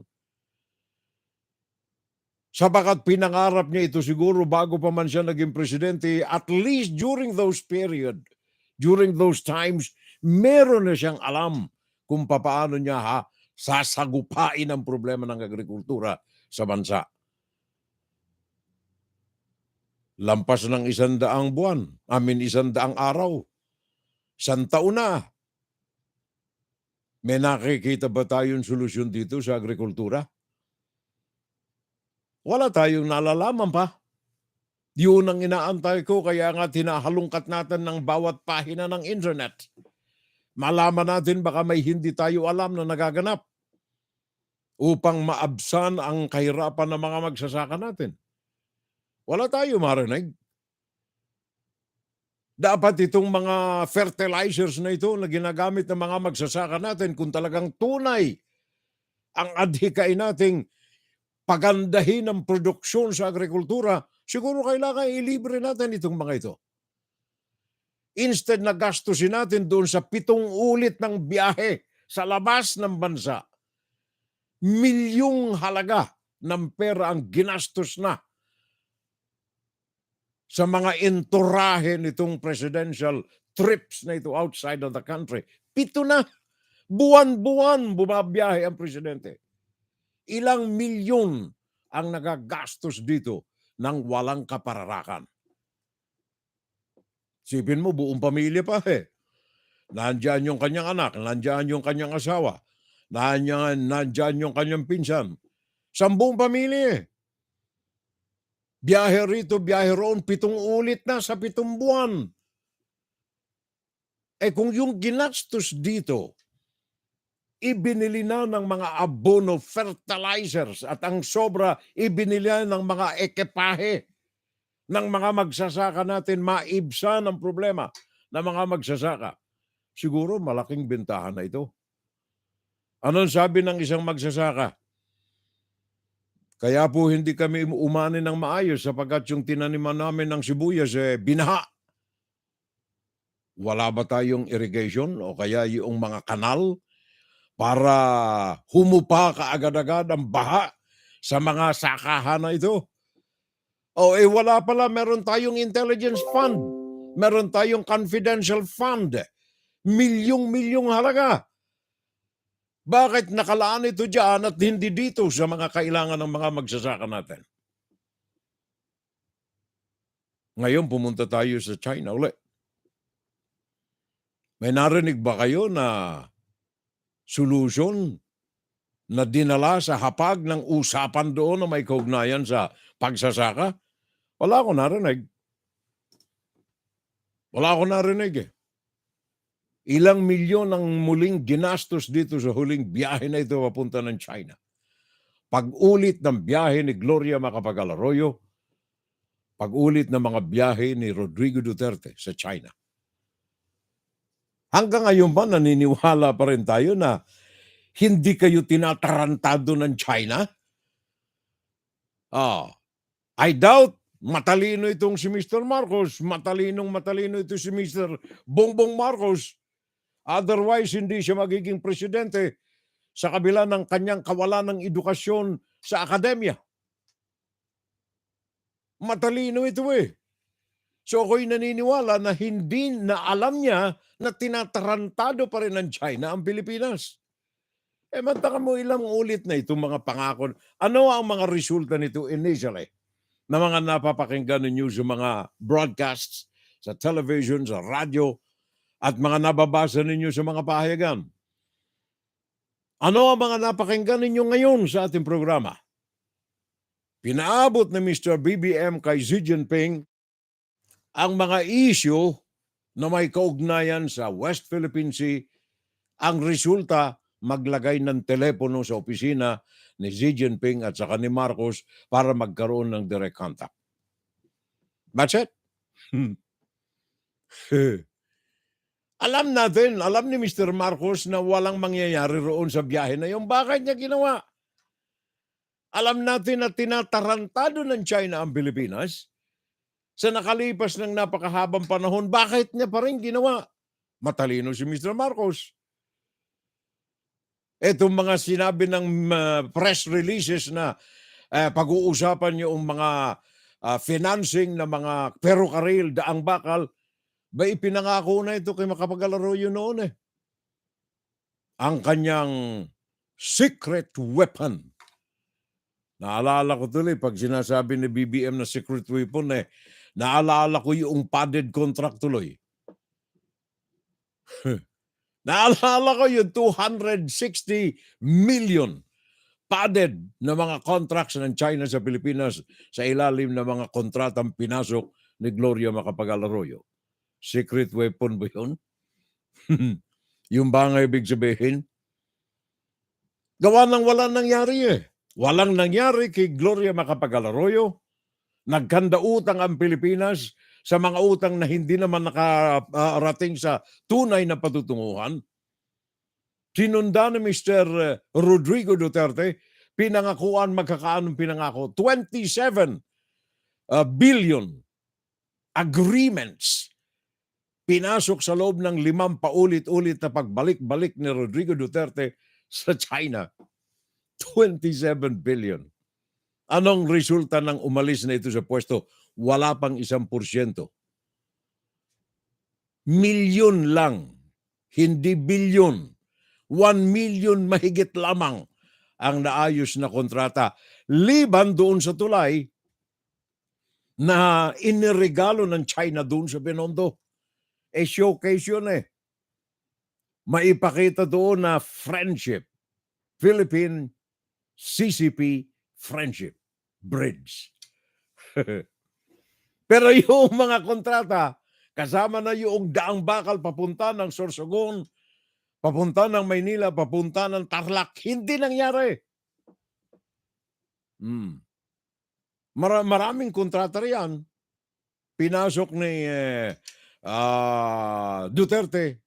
Pwera pa yung kay Arroyo. Duterte. 27 billion daw na contract agreements. Wala nangyari. Ngayon, ang may kaugnay dito sa biyahe ni Marcos, 22 billion agreements pirmado between China and the Philippines. Let us to see. Repeat performance. Alam ni BBM na walang mangyayari doon sa kanya na pagbiyahe. Kaya nga ba't ang tanong, bakit pa siya nagtuloy ng biyahe na ito? Alam niya na walang mangyayari doon sa mga agreements na inyon unless na ang China ay may makikitang benepisyo para sa kanila in the advancement of their grandiose plans. Lalo tigit sa West Philippine Sea. Umaasa sana kami, ako personally, na isa sa mga ipamamayagpag ni Mr. Marcos, mga kababayan kong Pilipino, tagumpay ang aking biyahe. Wala na ang mga Coast Guard sa loob ng Exclusive Economic Zone ng Pilipinas. Wala na ang mga Chinese fishermen sa loob ng EEZ ng Pilipinas. Wala tayo narinig na ganyan. Meron na kaming ilalagay na telepono para pag may mga problema tayo, madali kaming magkausap. Yung pumunta pa sa China, yun lang ang resulta. Hindi mo mayayanig, hindi mo matitinag si Xi Jinping sa kanyang paninindigan. Inaasahan ko sana na pagpunta roon ni Mr. Marcos, eto, Mr. Xi Jinping, I am Mr. Bongbong Marcos Jr. I am the new President of the Republic of the Philippines. Enough is enough. We are friends, so we have to maintain this friendship, but we have to respect each other. Pag hindi mo ako nirespeto, ako ay mangangalap ng aking mga kasama, mga bansang Asyano na kapwa mo dinuhagi. At kung maaari ako ay magpapairal ng aking kasunduan sa Amerika na hingang ko ng tulong na mapigil ka sa mga pang-aabuso mo sa West Philippine Sea. Hindi mo kailangan ng gera. Iyan talking point ng China-Duterte tandem yan eh. Hindi natin kaya ang gera. Isang araw lang italo na tayo sa gera. Sino bang makikipaggera? Yung Malaysia hindi nakipaggera. Ang Indonesia hindi nakipaggera. Pero sinusunog nila yung mga barko ng China, ang mga mangingisda na pumapasok sa kanilang teritoryo. May gera ba kayong napakinggan? Wala. Kaya lamang ginaganyan ang China ang Pilipinas sapagat alam niya na pipitsugin ang mga leader na namumuno sa Pilipinas. Yun ang katotohanan riyan eh. Hindi mo matitinag si Xi Jinping sapagat meron na itong plano eh.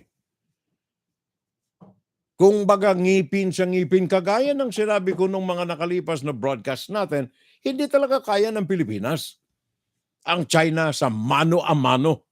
Hindi kakayanin eh. Kaya lamang sa unity, yung pa naman ang theme ni BBM Unity. Bakit hindi natin i-apply ito, Mr. BBM? Unity among ASEAN countries versus China. Unity kasama ang Quad, kasama ang European Union. O baka kasama pa ang North Atlantic Treaty Organization. Nakita naman ninyo ang resulta dito sa Russia, superpower laban sa Ukraine na pwede nating ikumpara sa Pilipinas, naninikluhod na ngayon ang Russia. Kung iisip lamang si Mr. BBM sa labas ng kahon, hindi mangyayari itong patuloy. Tingnan ninyo ito nangyari sa huli. December. Alam ni Xi Jinping na dadalo sa China at magkakape si Mr. Marcos doon kasama si Mrs. Kasama si Amy. Kabuti hindi kasama yung anak na lalaki. No? Alam ni Xi Jinping na pupunta roon pero sa kabila nito, yung harassment ng Chinese Communist Party Coast Guard sa Philippine Navy hindi natigil. December of 2022. Alam ni Xi Jinping na hindi mababago ang kanyang mga tinuran, patuloy ang pangtatarantado, ang pagloloko ng China sa Pilipinas. Sa kabila nito, nandoon si BBM. Bago pa man bumalik dito si BBM, halos alam na ng mga nagmamasid sa daigdig na walang mangyayari. So bakit kailangan pumunta roon? Lalo ka pang magdududa. Bakit may secret weapon si BBM na dala sa China? Yun ang mga itinatanong natin riyan. Bakit? Binitbit pa. Itong dating presidente, nakaakibat ito ng napakaraming mga anomalya. Kaakibat nakakabit sa kanyang likod ang napakaraming mga impeachment cases. Kaakibat sa kanyang likod ang padding ng mga contract between China mismo and the Philippines. Ito ang secret weapon. May kaugnayan ba ito sa mga padding? May kaugnayan ba ito sa mga overpricing? May kaugnayan ba ito sa illegal na activity? Hindi natin sinasabi, kaya tayo nagtatanong. Yung mga basic na pangangailangan ng mga Pilipino, yun sana ang binigyan ng pansin ng presidente. Pumunta siya, hindi maiwasan na pumunta ng China. Ano ang pinakang problema natin dyan? Mga magsasaka. Mga mangingisda ay kabilang sa kategorya sa industriya na mga pagsasaka. So ano ang problemang dapat sana ipinag-usapan doon sa China? Yung ipagbawal, dapat pinandigan ni Mr. Marcos ang economic zone ay inilantad ng International Court na dapat sundin. Nanalo ang Pilipinas noong 2016, dapat ipairal Mr. Xi Jinping. Yun ang aking isinadya dito. Respetuhin mo ang tadhana ng batas na yan, o kung hindi, mapipilitan na kung humanap ng kanlungan ng iba upang ako'y matulungan na maipairal ang batas na ito. Hindi eh. Ano ang tenor ni Xi Jinping doon? Ang sabi ni Xi Jinping kay Mr. Marcos, kung may problema, tawagan mo na lamang ako. Pag-usapan natin. Ano ang sabi ni Xi Jinping doon sa China News? Ang sabi niya, yung mga napagkasunduan nila between the Philippines and China, kailangan ay manatiling ganun, walang involvement. Alam mo, inunahan siya ni Xi Jinping eh. Walang involvement, bagaman hindi binanggit ang Amerika, walang involvement ang ibang bansa. It will only be between the two of us. O, tinatakot pa si Marcos niyan. Tinakot pa si Mr. Marcos. The agreement between the two of us should only be between the two of us and must not involve other countries. Hindi lamang si Xi Jinping ang nagpaabot kay Marcos niyan, maging o yung head, pinuno ng delegasyon ng China na humarap sa kanya libang kay Xi Jinping. Matake mo ikaw ay unahan ka ng ganyan? Hindi ba yan ay pang-iipit sa'yo? Napakalaki ng business delegation na kasama niya. Nangako, 22 billion agreements. Pumunta ka man doon sa China kay hindi, yun ay negosasyon ng mga negosyante sa mga negosyante. Hindi man pumunta roon si Duterte, marami na mga Chinese na mga negosyante sa Pilipinas, ang finances na galing sa mainland China. So wag nating ipangalandakan na kaya ang biyahe na itong huli ni Mr. Marcos ay pinagkakitaan ng mga agreements ng development ng Pilipinas galing sa China. Dumalaw man siya doon sa hindi, meron hong agreement na mangyayari. Gawa ng yan ay nagaganap na. Binenta na yan actually ni Mr. Duterte panahon pa niya. Maging yung mga government at quasi-government corporations, may nakaupo na riyan na board member na galing ng mainland China. So sa madali sabi, yung biyahe ni Mr. Marcos sa China, kasama ang 40 iba pa na mga delegado, was only a reenactment ng pagbisita ni Gloria Macapagal-Arroyo at ni Rodrigo Duterte sa China. Result, as of now, wala tayo nakikita na positibo eh. May naresolba ba sa West Philippine Sea issue? Wala. Telepono. Maglagay ng linya. May naresolba ba sa kahirapan sa inflation sa bansa? Wala. May nabili ba kahit isang pako para sa mga bangka na mga mangingisda? Wala. May naresolba ba sa issue ng mga pagtataboy ng mga sundalo na mismo? Philippine Coast Guard sa loob ng teritoryo ng Pilipinas? Wala. Ano nangyari roon? Wala. Sa kwarto lang kasi may kumakalat na Wuhan coronavirus variant. 2.5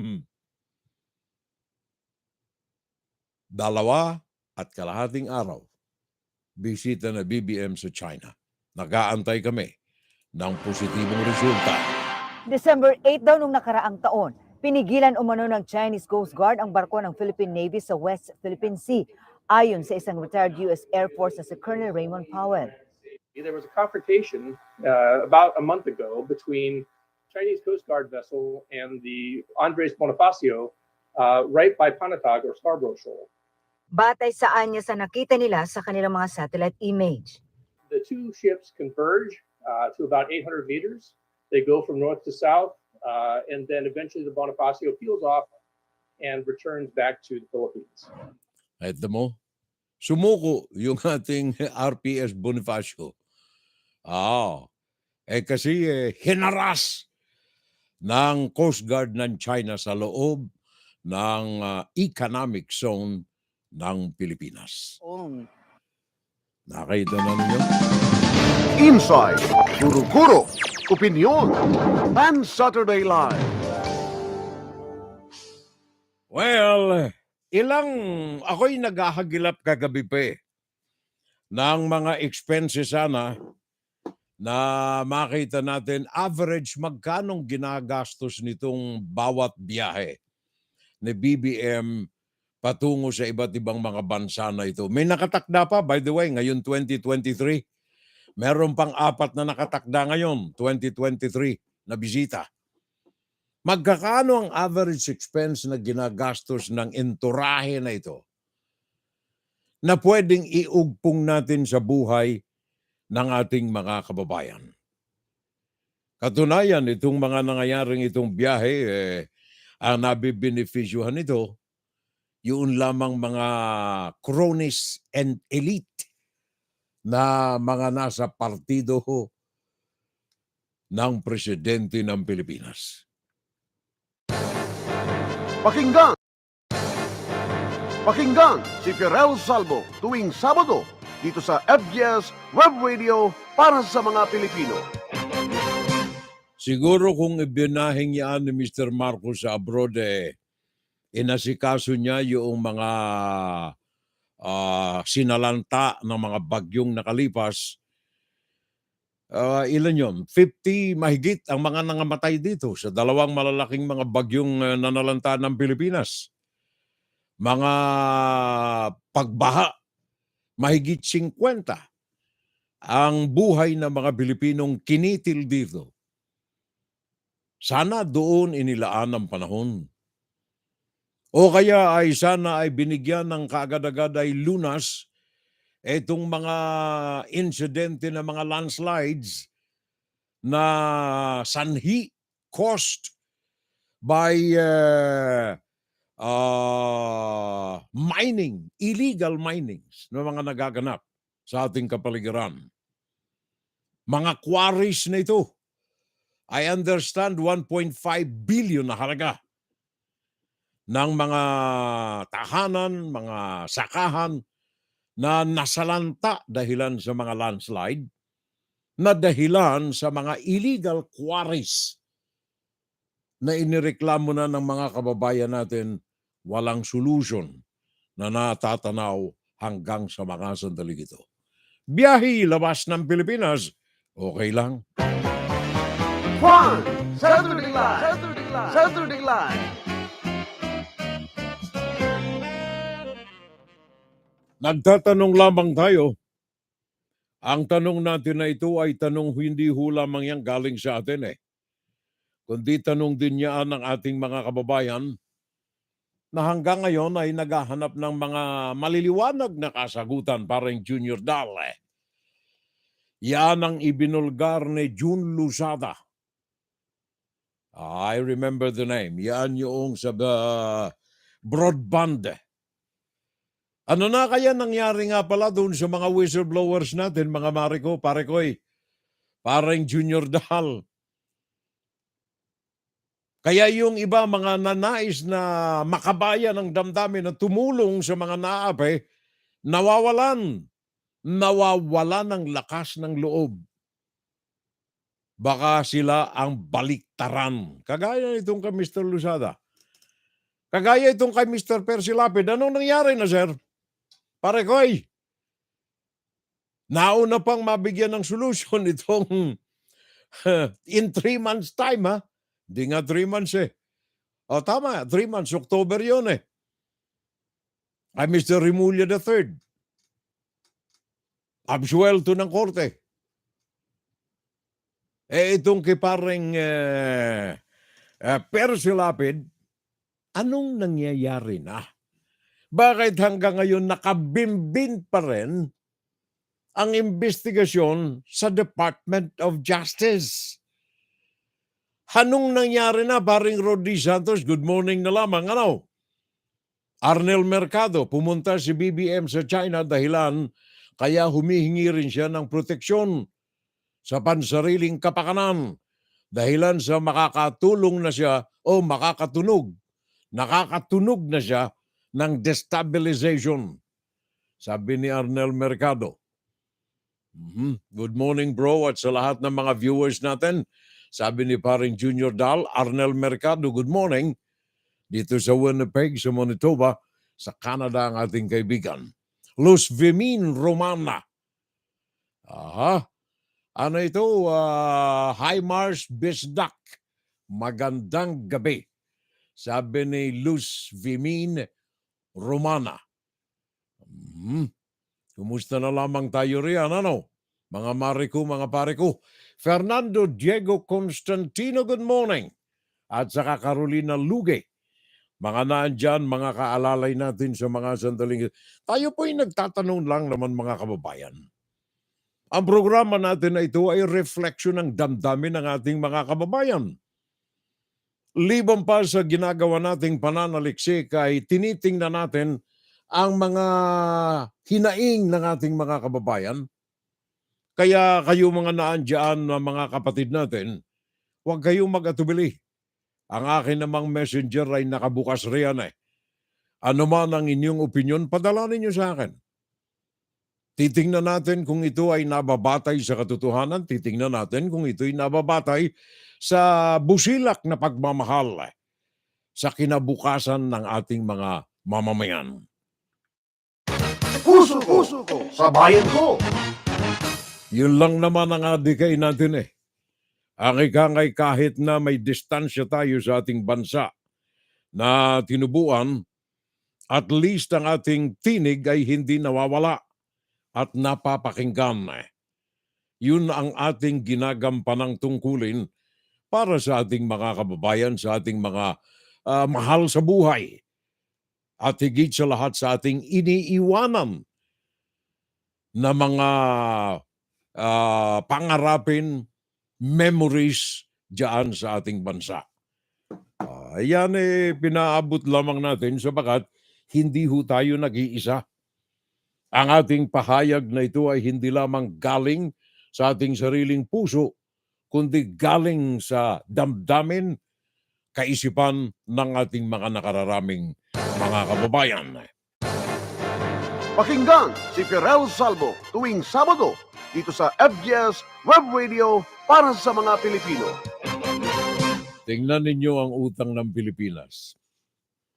Ito habang bumabiyahe si Mr. Marcos, 7 ulit ng biyahe niya sa iba't ibang panig ng daigdig.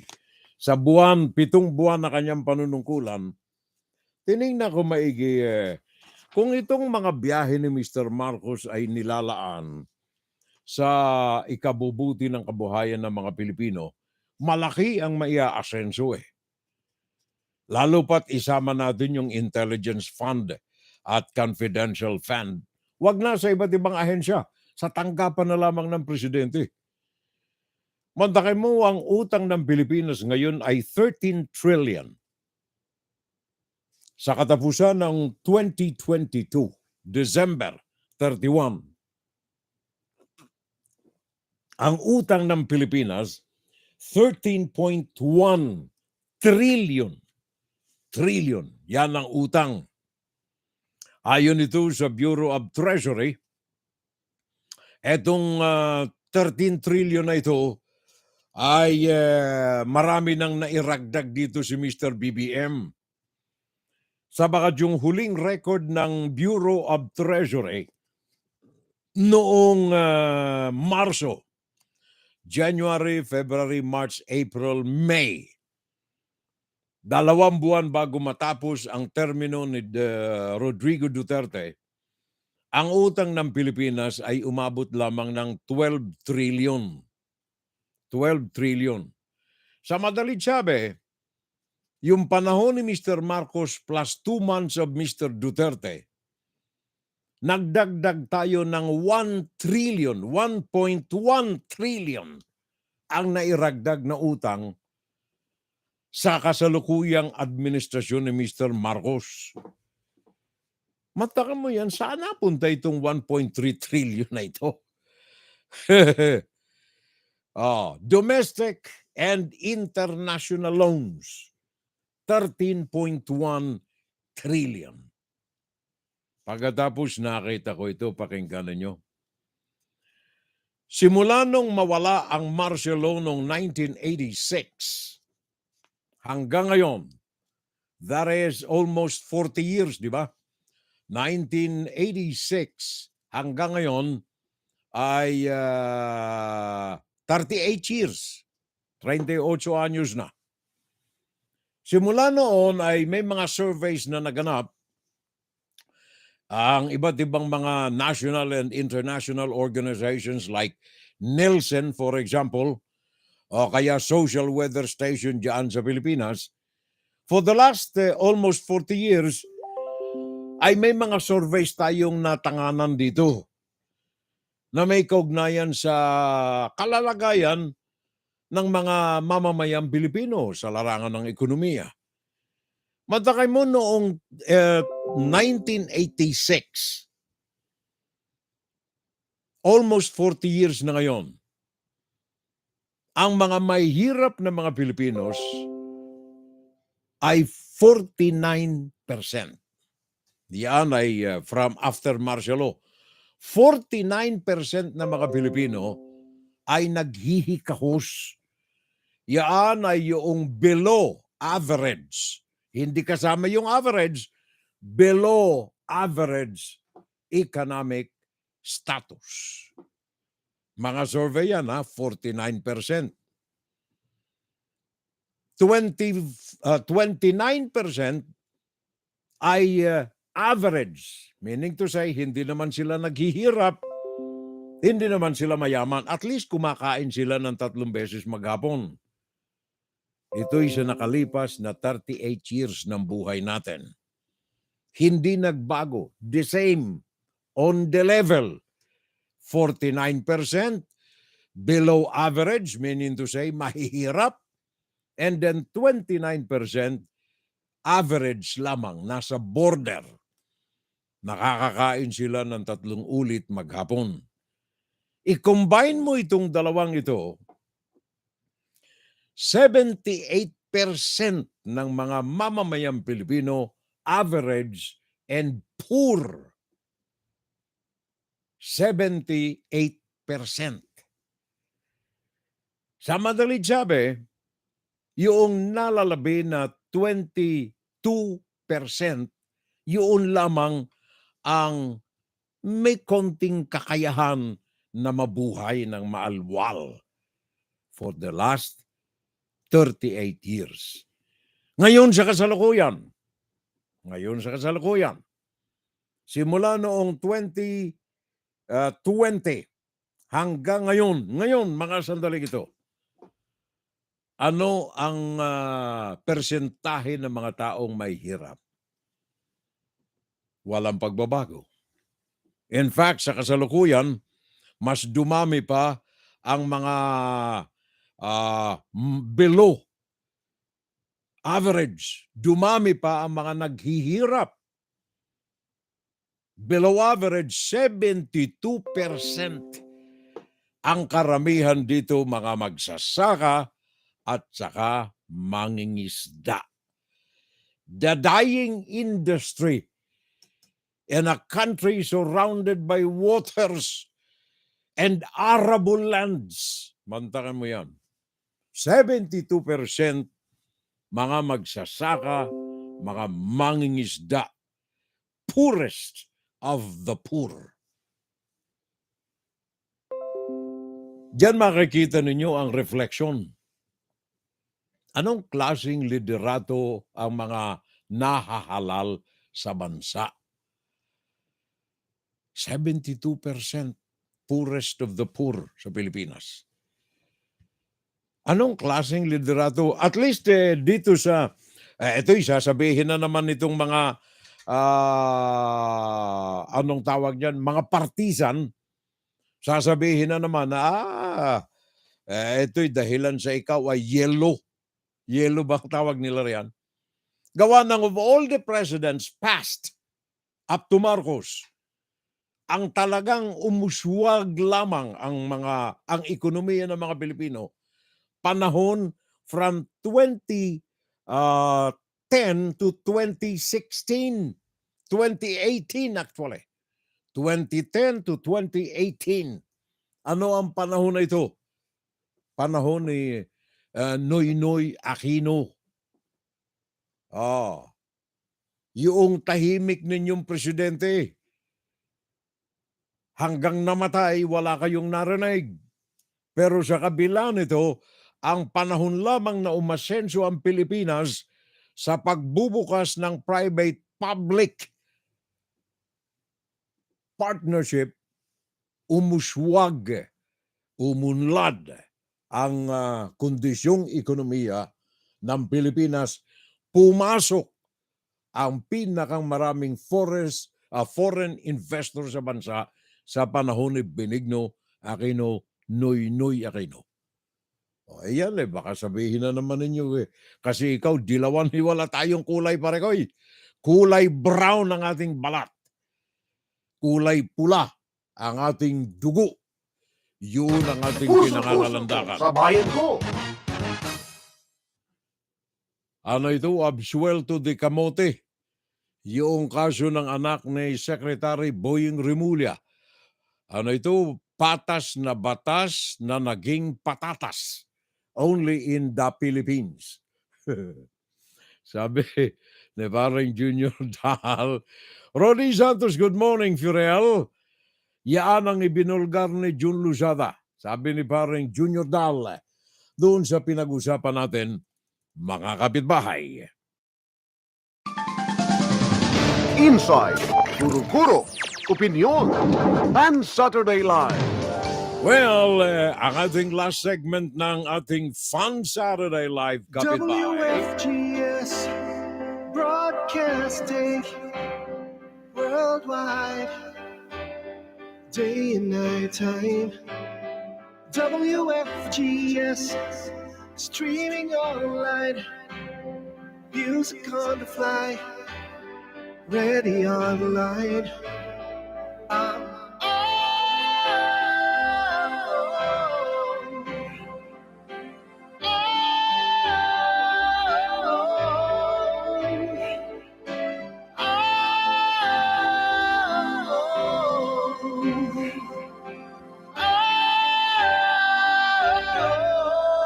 Listen to the top songs of great performers now streaming on w.fgs.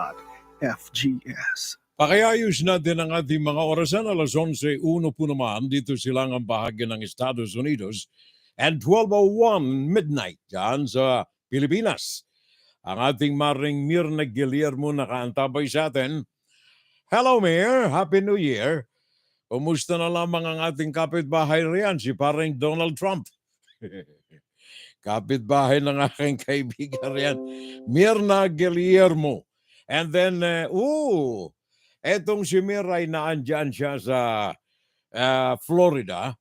Sabi ko na nga, dyan siya sa Mar-a-Lago.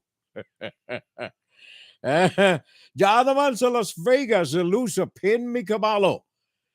Happy New Year, Dr. Micaballo, ang ating magandang lalaki riyan. Ang asawa ni Lusa Pin Micaballo, diyan sa Las Vegas, Nevada. And then Maria Corazon Enriquez. Bago natin pangalan sa ating FSL, thank you very much, Maria Corazon Enriquez, and welcome sa ating FSL community. Thank you so much for your time. At saka Willie Villabrosa, dyan sa California, pare. Thank you, Willie. At regards sa buong pamilya natin riyan, June Florentino. Aba! Anong masamang Happy New Year ang nagbunsod sa ating sir dito Sir June Florentino. Tapos nang maglamyerda sa buong daigdig itong pare ko eh. Ang ating kumpare at kasama nating kapatid natin sa MacBoys, June Florentino. Kaagapay natin ngayon, pare ko. Thank you. Welcome back sa Amerika, pare ko. Pagkatapos na maglamyer dito kung saan-saan eh. Kung saan-saan naglamyer na itong pare natin si June Florentino eh. Pumunta ng Europa, pumunta ng Asia, pumunta ng Middle East. Ngayon, nandito na, balik na siya sa Amerika. Balik na sa Amerika ang ating kaibigan June Florentino. Regards pare ko, and welcome home. At sana malusog na malusog pa rin ang ating pangangatawan. Naalala ko tuloy I don't know kung pumunta ng China ang pare ko pero naalala ko sana isang bagay na sana na ipaabot ni Marcos doon sa dalaw niya kay Xi Jinping Itong mga illegal na mga activities ng mga Chinese diyan sa Pilipinas. Etong mga ito dapat may kasunduan ng China at saka ang Pilipinas dito sa mga Chinese, special ang mga miyembro ng mga mafia na Chinese diyan sa Pilipinas. Mantaka mo kaliwat kanan ng kanilang mga criminalities na ginagawa riyan.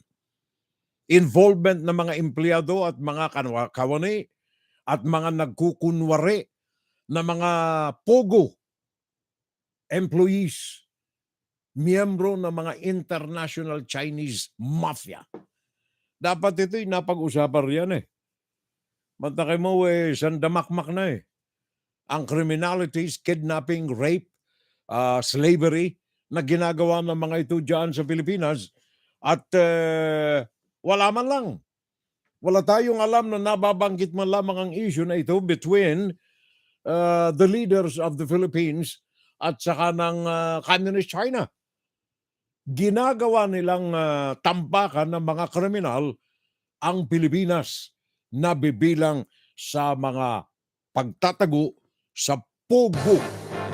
Pakinggan si Ferrell Salvo tuwing Sabado dito sa AMIDST Web Radio para sa mga Pilipino. Lloyd Daza, good morning. Magandang umaga kung nandito ka sa Amerika. Sa Hong Kong pala Good evening, Lloyd. Sa Hong Kong, anong oras na ngayon riyan? Alas 12, alauna 6. Tama ba ako? Diyan sa Hong Kong, let me see. No, hindi. Pareho yata ng Pilipinas. Anong oras dyan ngayon, Lloyd? Lloyd B. Daza. Nandiyan siya sa Hong Kong at nanonood sa atin. A beautiful Sunday morning, Brother Furel. Correction, please. 5 miles distance to. Nagbibiro ako, Mare, kung Mirna.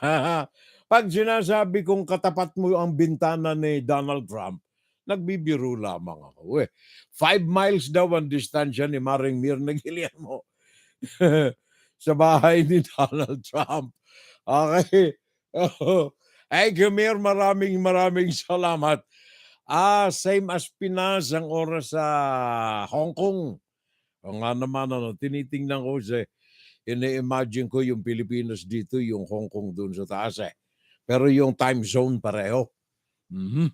So, ngayon dyan sa Hong Kong ay alas 12, 7 ng gabi, Hong Kong time. Para kay Lloyd Daza, ito para sa iyo. Galing sa akin. Puso ko sa bayan ko. Thank you very much, pare koy. June T. Valencia. Nakaantabay pala. Akala ko ako iniwanan na. Nandiyan pala si June D. At by the way, paring June D. At saka Maring Loy, alam kong gumagamit kayo ng mga social media, especially yung mga messaging sa Facebook at saka yung Twitter. Yung Twitter. Nakaw, masamang balita ito Gawa ng may 200 milyon na mga accounts ng Twitters ang kasama na yung mga emails ninyo baka ito ay nanganganib na napunta sa kamay ng hacker. Hacker. Gawa ng ito po ay inilahad ni Alan Gal, isang co-founder ng Israeli security firm Hudson Rock. Ayon sa kanya, na-hack ang 235 million unique records ng Twitter.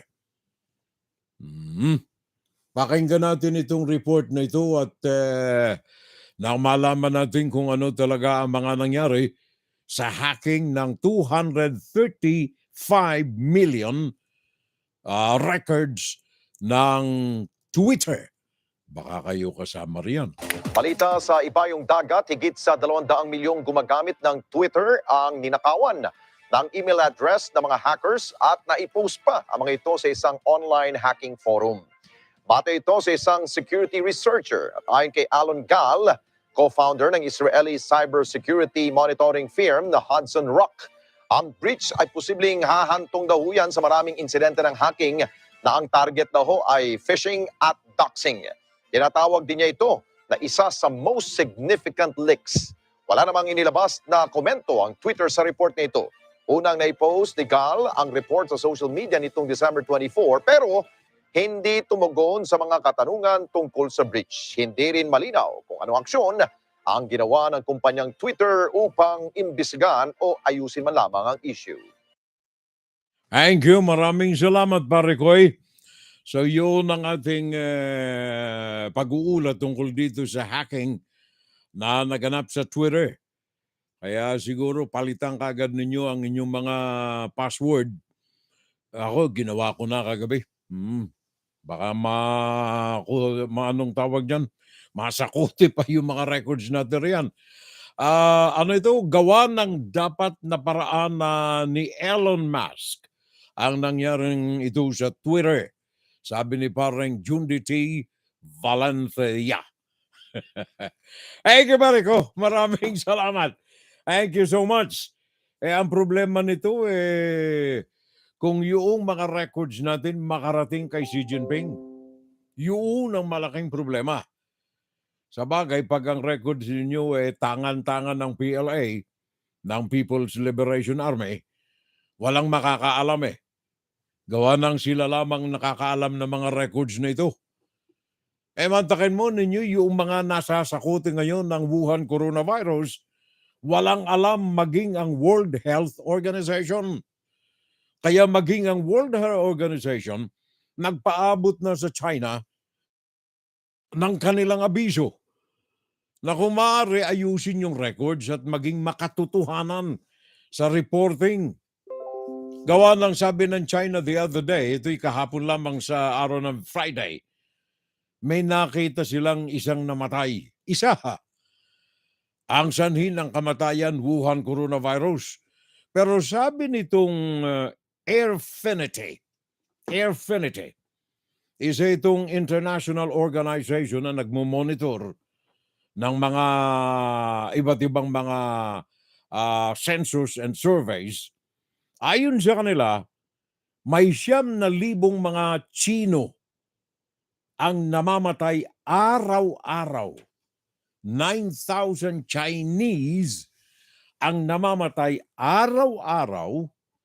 Ayon ito sa mga reflections ng mga nakalulusot na mga messages sa social media na minomonitor naman ng Airfinity. Ayon sa kanila, 9,000 death every day. At simula lamang noong December 1, umabot na ng 18.6 million. 18.6 million ang mga bagong nasa kote ng Wuhan coronavirus variants simula lamang Disyembre 1 hanggang sa kasalukuyan.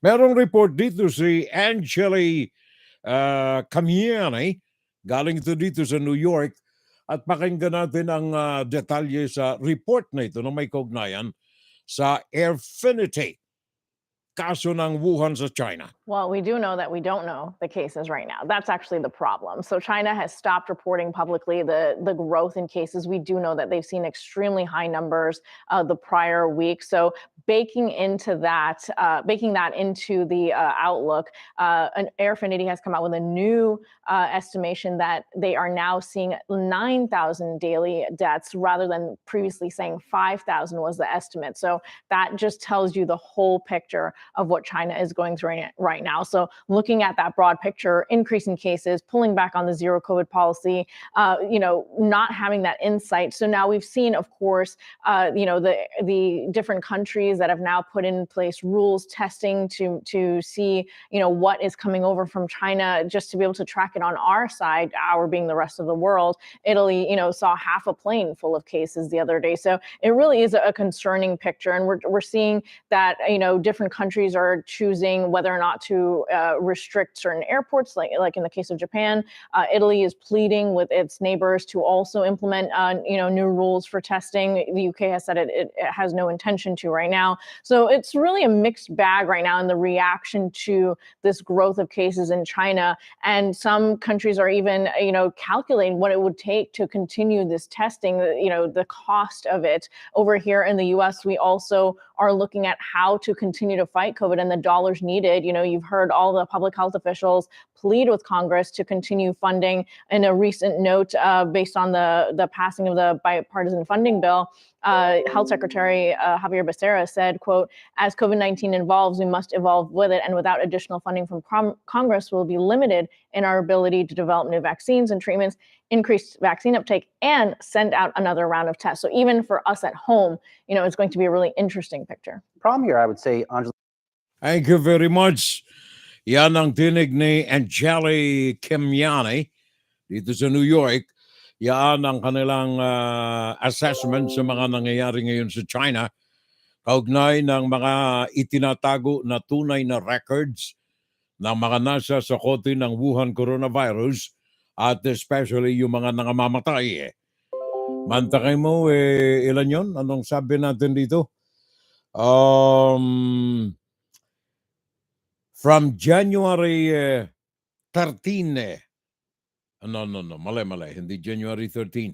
3.7 million cases a day. A day. At ang mga nangamamatay ay 25,000 a day according to the latest reports. Pandakay mo yan. Galing sa Airfinity. Etong nakalipas na from December 1, totaling 18.6 million infected by different varieties of Wuhan coronavirus. Yan ay galing dito sa Airfinity ngayong araw na ito ng Sabado. Thelma Gerinorco. Welcome sa ating FSL, Thelma. Thank you so much. Maraming salamat. Sabi niya, pag uwi ni Narcox galing China, may pasalubong na... Wag naman sana, Thelma Gerinorco. Sana, anong tawag niyan, na nasabuyan ng alcohol paglabas ng eroplano para walang madalang virus sa Pinas. Thelma Gerinorco. Thank you so much. And then Luz Vimin Romana, kaagapay natin. Thank you, Luz Vimin Romana. Antonio Malay Manlolo, thank you, pare ko. Maraming salamat. And then Junditi Valencia. Gawang kaagad ng paraan ni Elon Musk ang nangyayari ngayon sa Twitter. Thank you. Maraming salamat mga parikoy at saka mga marikoy. So yan ay China, 9,000 cases a day. Ayon ito sa research firm na nakabase dyan sa United Kingdom, yung Airfinity. There you are. Doon naman sa Ukraine, ang lugar naman doon hindi Airfinity, kundi air war, ang mga nagaganap doon sa Ukraine. Nung isang araw, nag-sound off si Vladimir Putin na ceasefire muna kami. Sa loob ng 24 oras, 36 na oras, ceasefire muna ang panig ng Russia. Pero sabi ng mga nagmamasi doon, walang ceasefire na naganap eh. Sabi ng Ukraine, wala kaming ceasefire sapagkat sasamantalahin lamang ninyo yung ceasefire na yan, ginagawa ninyong kanlungan ng inyong mga maniobra upang i-realign ang posisyon ng inyong mga sundalo. Ay sabi ni Zelensky, wala kaming ceasefire. Sabi ng mga nag-obserba nitong anong petsa ngayon? 7 aba, ngayon Ngayon na ang Christmas ng Orthodox doon sa Russia. Dapat ceasefire, sabi ni Vladimir Putin Pero ayon sa mga nagmamasi doon, walang ceasefire sila na alam na mga nagaganap sa kasalukuyan. In fact, ayon kay Alex Rossi ng Sky News, doon sa festive Ukraine, naririnig pa rin nila ang mga putukan doon sa iba't ibang panig ng mga war front lines sa loob ng Ukraine.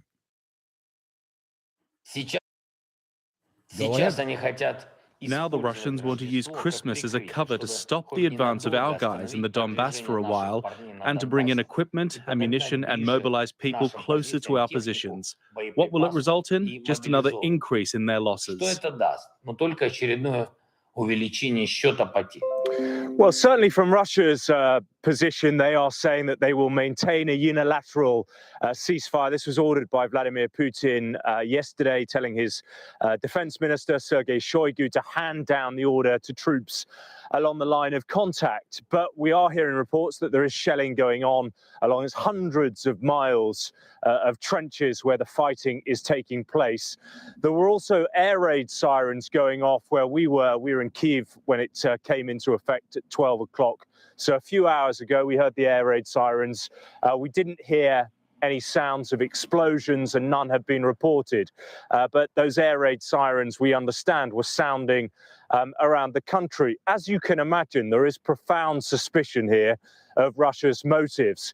If anything, at the moment, Ukraine has the momentum, it has the initiative, and they see this really as just a ploy by the Russians to buy them time so that they can reinforce their troops in positions where they are facing a fairly desperate situation. It's a chance to strengthen their logistic lines, bring ammunition up to the front. So although it's been rejected by the Ukrainians, they haven't said that they will or they won't firing, which I suppose is indicative of the fact, as a part of a military strategy, why would you signal to the enemy what you are or are not going to do? But one would expect that it will carry on. One other word, though, it's very, very cold anyway.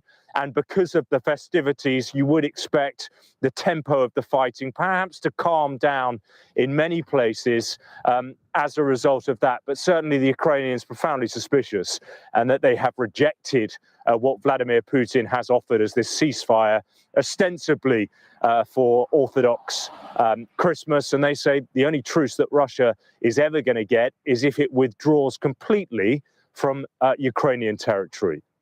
Thank you very much. Yan si Alex Rossi, galing sa Sky News, Australia. Yan ay nakabase ang naturang reporter sa festive Ukraine. Live report na kanyang binigay. May ilang oras ang nakalilipas at napakinggan ninyo sa ating broadcast dito sa Fun Saturday Live. Now, isang retiradong general, Air Marshal sa Australia, nagbigay ng isang assessment sa kasalukuyang mga kaganapan dun sa Ukraine. Ano ang mga hinaharap? Ano ang mga bagay na maaaring maganap pa?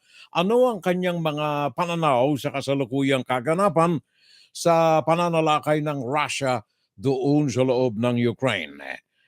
Pakinggan natin si Sean Bell. Ito'y reaction niya sa nagaganap doon sa Ukraine. Tingnan natin kung ano ang kanyang nasa sa isip sa patuloy na digmaan, pananalakay, pananakop ng Russia sa Ukraine. Although we're in the middle of this alleged ceasefire. From a military perspective, you look back in history, ceasefires do crop up every now and again. They're incredibly complicated. We're talking about hundreds of thousands of soldiers spread over hundreds of kilometers of front line. Coordinating and making sure everybody agrees the terms, negotiating it is incredibly difficult to do. And besides, back in December 14th, the Kremlin said that there was going to be no ceasefire for Christmas. So the very fact that Putin announces this with 24 hours to go has no credibility in reality. It's almost certainly being played for a domestic audience. It's worth pointing out, of course, that Putin, exactly as Alex said, Putin's military desperately need a break from the fighting. They're on the back foot, they're being hit, they need to reconsolidate, etc. So it's no doubt that it's being dismissed. And there's a lot of hypocrisy, I think, here. If you look back, the Ukrainians, the civilians were being targeted by the Russians over Christmas and New Year. The only people that the Ukrainians can fight is the Russian military. And now they're asking for a ceasefire to respect a different religious festival. It's gross hypocrisy, and it's no doubt that that's why one of the reasons Zelensky is not going to honor it. Thank you. Yan si Sean Bell, isang Australian Air Marshal. Ang kanyang assessment sa mga nagaganap ngayon diyan sa Ukraine sa kalagitnaan ng pananalakay pa rin ng Russia. Now, ang Amerika at saka ang France, ang Germany, ay may mga ipinangakong karagdagang mga pagpapadala ng mga military hardware sa Ukraine upang tulungan ang naturang bansa. Yan ang ating bibigyan ng pananaw, yan ang pag-uukola natin ng pansin, yan ang ipaabot nating balita sa inyong mga kababayan pagkatapos na mabati natin itong mga celebrants natin. Wow, happy birthday. Ooh, wow, celebrate. We've been waiting all year to celebrate with you. That day is finally here, and so we sing for you. Ooh, wow, celebrate. Thank you very much. Unang-una, yung mga nanonood sa atin dyan sa YouTube. Thank you very much mga pare ko, mga mare ko. Pagaman hindi ko alam ang mga pangalan ninyo riyan, thank you and Happy New Year sa inyong lahat na mga naandyan sa YouTube. Kung mare ay paki-subscribe ang ating YouTube channel riyan. Hindi tayo nakikipagkompetensya sa iba.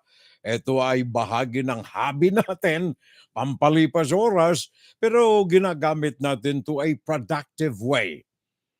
Para ikangay makatulong tayo kahit papano sa ating mga kadugo, especially kung sila ay wala sa ating minamahal na lupang tinubuan. And also, kayo mga naandyan sa Facebook. Hindi ho commercial itong ating programa. Wala rin tayong sinasandalang tao rito. Kaya ang napapakinggan ninyong broadcast natin dito ay mga naaayon lamang only sa ikabubuti, ikauunlad ng ating mga kamag-anak, nating mga Pilipino diyan sa Pilipinas, sa labas ng Pilipinas. Malaman ninyo ang tunay na mga pangyayari. Walang halong politika, walang kulay politika, walang kinikilingan, panay katotohanan ng mga napapakinggan ninyo sa atin. Kagaya halimbawa nito mga birthday celebrants natin. Noong nakalipas na Miyerkules, si Jeff Quintos, Rose Daulong, Soljoy Ninfa Arbas-Coliantes, Beng Pimentel, Lito Salvo, at saka si Lenlen. Iyan ay mga birthday celebrants nung araw ng Miyerkules. Webes naman ang mga nagdiwang ng mga kaarawan. Sina Freddie Brick, Noel, si Justice Secretary, anong tawag niyan? Supreme Court Justice Noel T. Ham. Happy birthday, Judge. Ito inong araw ng Webes. Lagi ko siyang kahuntahan sa message si Supreme Court Judge Noel T. Ham. Okay. Happy birthday, belated Judge Jose Maria Noel Marie Barcelona de los Santos, Christine Umayam Tolentino, Christian G.H., Richard Meliama, at saka Amy Salvo. Mga may kaarawan nung araw ng Webes. Kahapon Friday, ang mga nagdiwan ng kaarawan, Melchor Kakatian, Greg Kikilaw, Karen Kate Angeles, Yuan J. Fabor Fernandez, Gloria Tanco, Virgie Fleming. Ay, Virgie, ba, birthday nga pala niya kahapon, ano? Kaya sandamakmak yung mga mail, anong tawag niyan, postings niya eh. Sandamakmak ang posting nito sa kanyang page ng Facebook, Virgie Fleming. Kaarawan niya kahapon. At saka Crisel Salvo. Ngayong araw na ito ng Sabado, medyo marami-rami ang mga celebrants natin. Kaya yung mga nagdiriwang ng kaarawan today, happy birthday sa kanila, especially itong mga nasa listahan natin, Neil Rodriguez, Rodney Salvo, Cecilia San Diego, Elmer Santillan, Eliseo Salvo, Edeline Hepiga, Paul Joji Adia, Joseph Barredo, Arcelan Tagdulang Salvo, at saka Maribel Balyadares. Sila may mga kaarawan ngayong araw na ito ng Sabado. And then bukas Sunday, Melinda Dizon, Erlinda Mercado Ranyola, Efine Salvo Caloy Gumbuk, Dan Wine Suarez, at saka Trinidad Tan Sanchez Talaver Vinzon. Haba niya, ano ha? Trinidad Tan Sanchez Talaver Vinzon. Yan ay kaarawan bukas. Monday naman si Alan Cabiado, Ines Ortez Calma, Jeff Bautista, So M. Lopez Ray, at saka sa Martes, Dodong Salvo, Mike Leonor, Annalisa Salvo, Jessica Sukat, at Karishma Chiu. Happy birthday sa lahat ng mga celebrants natin. At sabi ko na nga, yung mga nakalipas na mga broadcast natin, kung ang mga ito sana ay nasa tabi natin, ay siguradong babagsakan natin sila ng cakes, breads, and pastries galing sa aking pamangkin, si Armenia. Pakinggan natin ang aking partner, Jundi T. Valencia Pareco. Go ahead.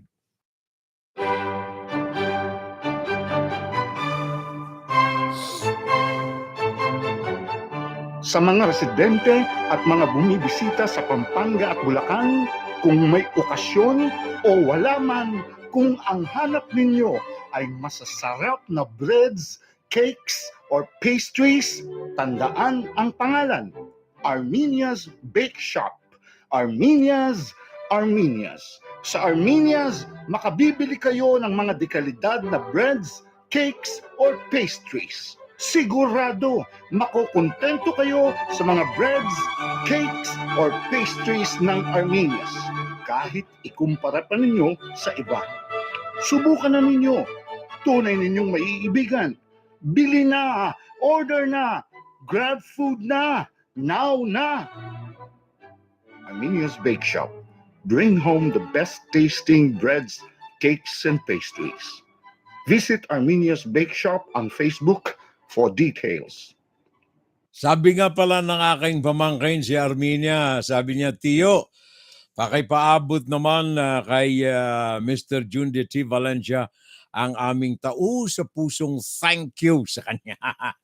Thank you, sir. Maraming salamat. From Armenia's Cakes, Breads, and Pastries, diyan sa Plaza Burgos sa Guagua, Pampanga. Ito'y katapat lamang ng mini-stop sa Kingsborough Building, San Fernando, Pampanga, katabi ng SNR, Diamond Subdivision, MacArthur Highway, Balibago, Angeles City, katapat ng Savers Mall, at sa Santa Rosario, Santo Domingo, Angeles City. Ito'y sa tapat lamang ng Super 8 at katabi ng Metro Bank. Ang kanilang latest, diyan sa MacArthur Highway, Malolo City, sa Bulacan.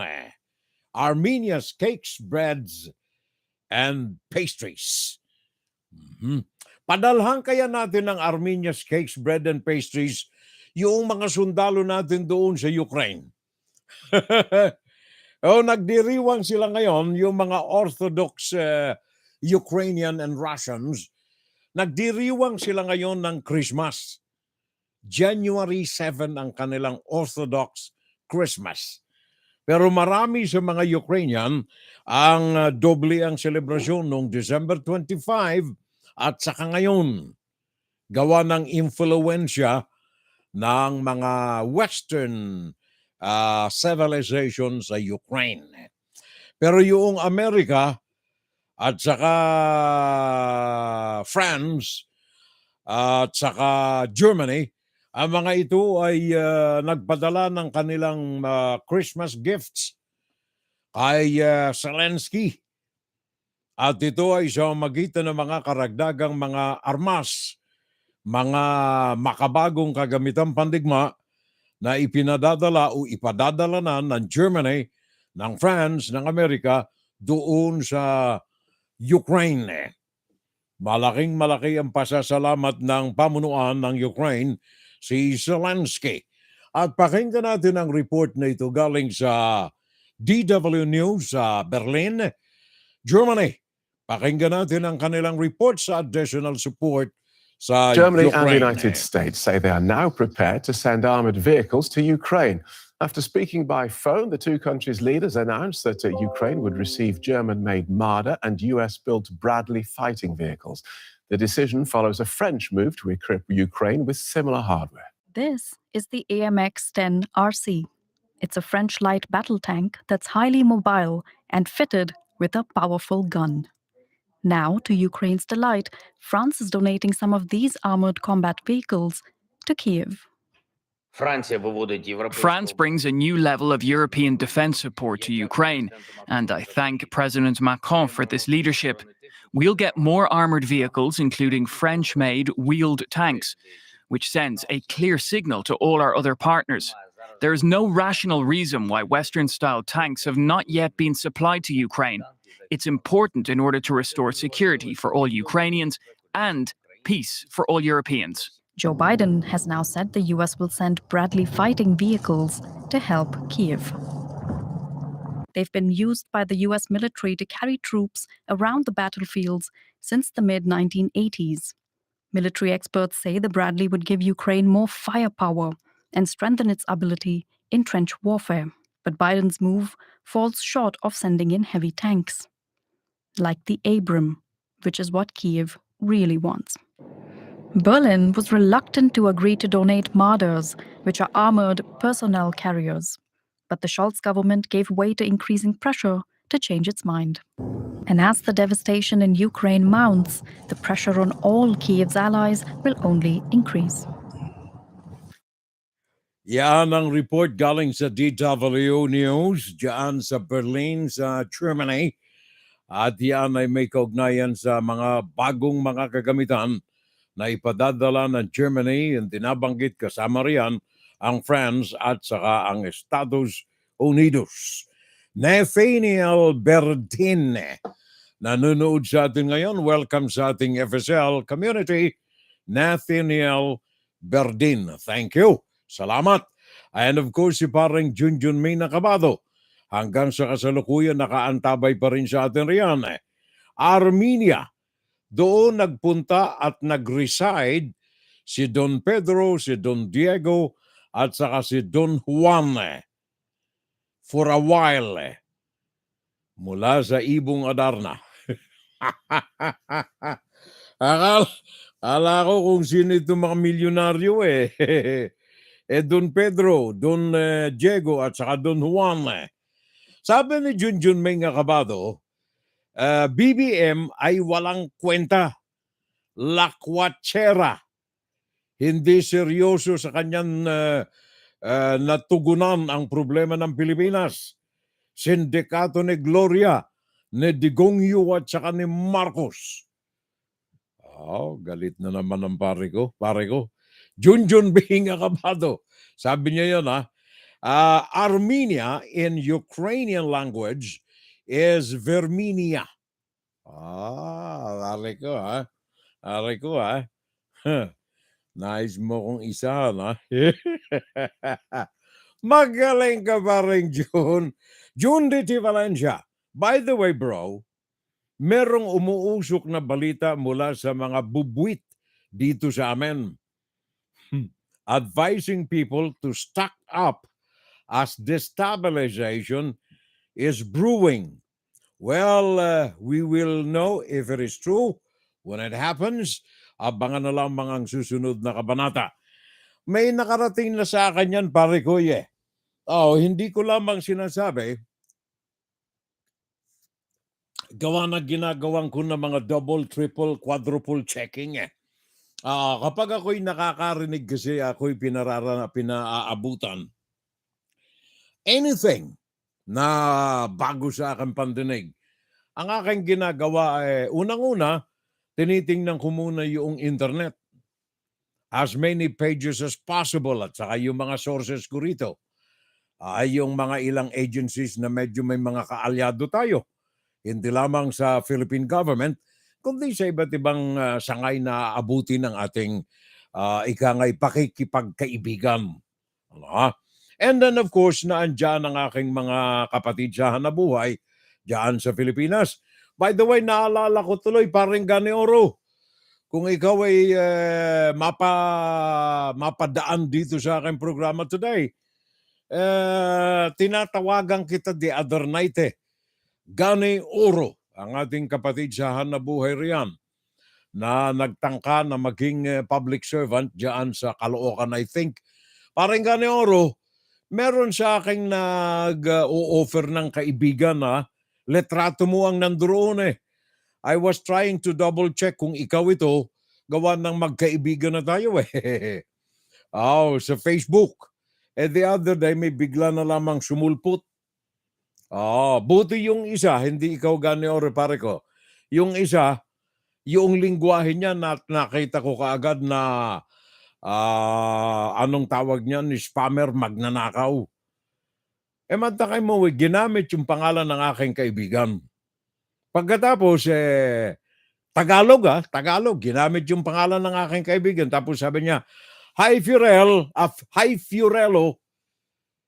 Wala akong kaibigang tumatawag sa akin buong pangalan eh. Nagkataon pa man din na yung ginamit niyang finake niyang identity, yung kaibigan kong matalik eh. Iba ang tawagan namin dalawa pero tinawag niya ako, Hi Fiorello, kumusta ka na? Sana nabuti kang kalagayan. Tagalog pare ko ya. And then maya't maya hindi ko sinagot. Bumalik ulit. By the way, pwede bang bigay mo sa akin yung address mong email at saka yung phone number kasi lagay ko lamang dito sa listahan ko na wala kasi eh. Hindi niya alam, may direct line ako eh. May red phone ako eh. So tinawagan ko yung pare ko. Pare ko, may pa hello ka pa eh. May pa Fiorello ka pa eh. Sabi niya, bakit? Gusto mo makipagkaibigan uli ah. Sabi niya, nakaw, wala akong ganyan. Alam ko naman na fake yun eh. Kaya sabi ko, pare ko bago ka nang gumawa ka ng paraan, baguhin mo yung mga entries mo. Gawa ng na-hack yung linya. Maraming ganyan, mga pare ko Kaya ingat kayo riyan, mga mare, mga pare, Junjun Min na kabayo. Akabayo po, Fiorel. Junjun Ming Akabayo. Ano bang sinabi ko? Akabado ba sinabi ko? Mirna Guillermo, pakitanong lang po sa pamangkin nyo sa Armenia's Pastries kung pwede siyang mag-deliver sa aking pamangkin sa Malo. Ko, meron. Sabi nga ni Jundi T. Valencia, anong tawag nun pare ko? Ano yun sinabi mong delivery? Yun eh. Delivery. Malolos, Bulacan, Fiscal Jeverick Castillo. Okay. Paki-contact na lang, Maring Mirna. Ay mga phone number sila riyan. Asan ba yan? Phone numbers nila. Kaya sa Facebook, meron silang Facebook page diyan sa Armenias. Kung sa Bulacan, ano ba ito? Bulacan ba yung sabi ni Maring Mir? Sa Bulacan, let me see, Armenia sa delivery sa Malolos, Bulacan. Sa Bulacan, ang kanyang number dyan, 0968-866-866. 0968-8292. Ulitin natin, 0968-866-8292. Malolos, Bulacan, Armenia's Cakes, Breads, and Pastries. Now, doon sa... ito, magaling ito, pare ko. Paring Jundi Valencia, merong umuusik kay. Paring Jundi, ito'y magaling. Nasa show business ka eh. Artista ka kasi eh. Magaling na artista. Magaling na actor ito. Jundi Valencia, pare ko. Isa sa mga balita na nakatawag ng aking pansin, alam mo dyan sa Pinas, ang mga teenagers natin ng ating populasyon, marami, kapag dinarayo sila ng mga grupo na galing sa South Korea, ang tawag riyan ay K-pop. Dinurumog talaga ng husto. K-pop. Ang pamahalaan ng South Korea, nakikita ang bentaha, ang advantage nitong K-pop culture, ang kultura ng K-pop sa daigdig.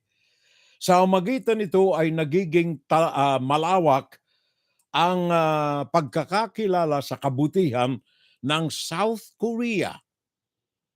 Katunayan, dyan sa Pilipinas, sabi ko nga, parang Jundi, alam natin na kapag K-pop ang naandyan, dinurumog ng ating mga kabataan. So, ang South Korea, makita ang kahalagahan nito sa promotion, marketing ng kanilang bansa.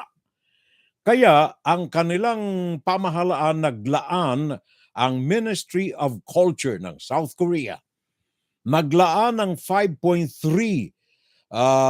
billion budget para sa K-culture ng South Korea. Sa madaling sabi, mismo ang gobyerno ng South Korea naglaan ng 5 billion sa kanilang budget upang suportahan ang K-pop culture. Sa papaanong paraan, meron silang suporta sa mga programa ng mga movies and televisions at saka game industry sa online, yung mga laro ng mga kabataan natin.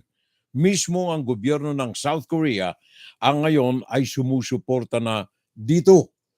Pakinggan natin at tingnan natin mamaya ano ang mahalagang bagay na maaring pulutin ng gobyernong Pilipinas dito sa Korean pop culture na ito. Pakinggan natin sandali. Ang report galing kay Shinshi Blok. The Ministry of Culture, Sports and Tourism will inject over 6.7 trillion won, or roughly over $5.3 billion, to support South Korean media content this year to further expand K-culture to the world. In a policy briefing to President Yoon Suk-yeol on Thursday, the culture minister spoke of the importance of nurturing K-content as it has become the country's #1 major source of growth. K-content has become the major export growth engine. It will be the game changer that changes the export landscape of the country. The key agenda out of the 6 presented includes further promoting K-content. The ministry allocated its largest budget of 790 billion won, or some $620 million, for nurturing promising firms in the industry. In particular, it pledged to provide intensive support to the game industry, which takes up 70% of the total content exports. It will also give comprehensive support to promote a variety of online fictional content like online novels and cartoons. Also, the government will provide systematic support to boost production for OTT platforms. Specifically, it will offer over 45 billion won, or nearly $36 million, in financial support for movie and TV show production and 30 billion won for post-production work. Through those efforts, the ministry aims to increase the country's content exports to $15 billion this year and $22 billion by 2027, around a twofold growth from 2021. Another major pillar of the 2023 work plan involves reviving tourism through the rising popularity of K-culture. To do so, the government plans to declare the year 2023 as the year of Visit Korea and hold tourism roadshows in 15 big cities around the world. 신세벽, 아리랑 News. Yan ang report ni Shin Shibyok, Arirang News ng South Korea. Kita ninyo? Nakita ng gobyerno thinking outside the box, parego. Sabi ng gobyerno ng South Korea, taka muna, magaling na marketing promotion vehicle itong K-pop. Kaya pinaglaanan nila $5.3 billion. Suportahan lamang ang mga industriya ng pelikula, industriya ng internet, industriya ng television. I-promote ang kultura ng South Korea. Well, sa atin, meron din tayo pareko Kaya lamang walang suporta ang gobyerno tingnan ninyo itong umikot dito sa amin sa New York. Just the other week. Umikot dito sa amin sa New York yung grupo ng mga kabataan natin ng mga babae at saka grupo ng mga kabataan nating mga lalaki. Sila ay na-feature dito sa MTV channel, MTV channel sa television dito sa Amerika. Yung MTV Asia, i-feature itong dalawa na ito na hinangaan ng maigi ng kultura ng mga kabataan dito sa Amerika. Yung mga babae ay ang BINI, B-I-N-I. Yung grupo ng mga lalaki ay BGYO. BGYO, mga pop group itong mga Pilipino. Ang tawag din sa kanila ng MTV ay P-pop. Hindi K, kundi P, as in Filipino pop. Pakinggan natin itong report galing kay paring Don Tagala. Ito naipagkamali ko kanina si paring Don Tagala ngayon ang siyang mag-uulat sa atin kaugnay dito sa tinatawag na P-pop. Ang mga kabataan nating mga Pilipino, grupo ng mga babae, grupo ng mga lalaki na naka-feature sa mga programa ng MTV television channel. Tingnan natin. Go ahead. Ang tinaguriang Nations Girl Group na BINI patuloy nang nakikilala sa buong mundo. Nitong holiday season, tampok ang grupo sa MTV Jamming ng MTV Asia, kung saan ipinalabas ang kanilang world-class performances na ginanap sa New York City. Such an honor, and it's such a big deal because MTV Asia is a big platform. A lot of people will get to see it, and with that, we'll be able to tap in with a lot of people, including artists too, if ever they watch us there. You're over my mind, I see something about you drives me crazy. Nagpakitang gilas din ng kanilang kapwa P-pop group na BGYO sa MTV Asia nang i-perform nila ang kanilang mga sikat na kanta tulad ng The Baddest at Magnet. We're very grateful because even people who can't understand our language, of course there's the subtitles button and then there's a whole community to learn about each of the members. So we're very thankful for a platform like that. Pumunta kami sa LA, sa New York ngayon para i-promote po yung album namin which is yung Be Us po. And sobrang happy po kami kasi kahit maraming tao na hindi kami kilala dito, ang dami naka-appreciate tsaka nag-stop talaga para pansinin kami. Habang nakikilala na globally ang Pinoy pop at sa patuloy na pagdami ng kanilang international followers, pangarap din ng kapamilya stars na balang araw ay makapag-perform sa New Year's Eve ball drop sa Times Square. Hopefully next year, makabalik kami dito at makapag-perform during Christmas. Tuwang-tuwa naman ang mga fans na sumusubaybay sa kanilang social media at mga bagong fans na nakapanood sa live performances ng dalawang grupo sa New York City. Outstanding, mind-blowing. It's mind-blowing. Yes, it was really good. I'll come down here anytime just to go see them. Para sa TFC News, Don Tagala, ABS-CBN News, New York. Thank you, Don. Maraming salamat, pare Goy. Happy New Year sa iyo. May katagalan ng hindi ko nakakadaupang pala ditong partner natin Diyan sa TFC, the Filipino channel, Don Tagala. Don Tagala. Yung kanyang feature ngayon, BGYO at saka BINI, mga Filipino pop culture. Perfumers. There you are. Mhm. And by the way, speaking of New York, itong pamangkin ng aking may bahay, pamangkin ko na rin, bagong kasal itong mga ito nag-honeymoon dito sa New York ngayon. Si Mr. and Mrs. Riz Limguangco. Mhm. Ang pamangkin ni Mrs. si Dominic Demagante. Mga galing ng Australia, bagong kasal, honeymoon sila rito sa New York. Inabot ba ng mga ito yung ball dropping? Hindi na yata, no? Hindi na inabot. Ngayon sila nandirito at naglalamyada sa New York. So ingat na lamang kayo riyan, ha? Dominic and Riz Lemguangco. Itong si Dominic, namasyal na ito dito sa amin nung araw. Kasama ang kanyang mami at saka daddy. Yung kanyang daddy ang pamangkin ng aking may bahay. Ha? Ang kapatid niya si Jordan. Ang kanyang tatay si Ariel. There you are. Yun ang pamangkin ni Mrs. si Ariel. Ha? At saka yung kanyang asawa ni Ariel si Faye. Di ba? Faye. Okay. So, enjoy na lamang kayo rito, ano? Dito sa New York. Nandyan sila ngayon, nag-i-enjoy. Happy wedding celebration sa kanila. Galing sa aming buong pamilya. Naalala ko tuloy nung nag-honeymoon kami ni Mrs. Honeymoon namin ni Mrs. sa itaas ng battery factory. Yung doon kami nag-honeymoon dinalaw namin yung grandpa. Kita, tama na ba na, di ba? Dinalaw namin yung grandpa nitong si Dominic. Yung kapatid ni Mrs. Dinalaw namin sa Maynila.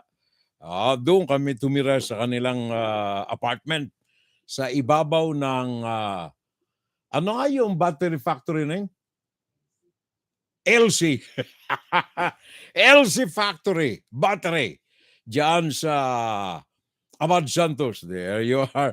Abad Santos, pare koy. Parang Jundi T. Valencia. Akabayo po, Furel. Junming Akabayo. There you are. Sabi ni Jundi T. Valencia, tama, think before you click. Ito'y response ito ni paring Jun doon sa sinabi ko kanina. Pag may mga kaibigan tayo riyan na para bagang bigla na lamang na bumungad sa atin sa message, hello Fiorello, kumusta ka? By the way, bigay mo nga sa akin yung phone number mo at saka email address. Lagay ko lang sa aking database. Magduda na kayo. Magduda na kayo. Kaya sabi ni paring Jundi T. Valencia, tama yan. Ingat na lamang. At saka grab food na, order na, now na.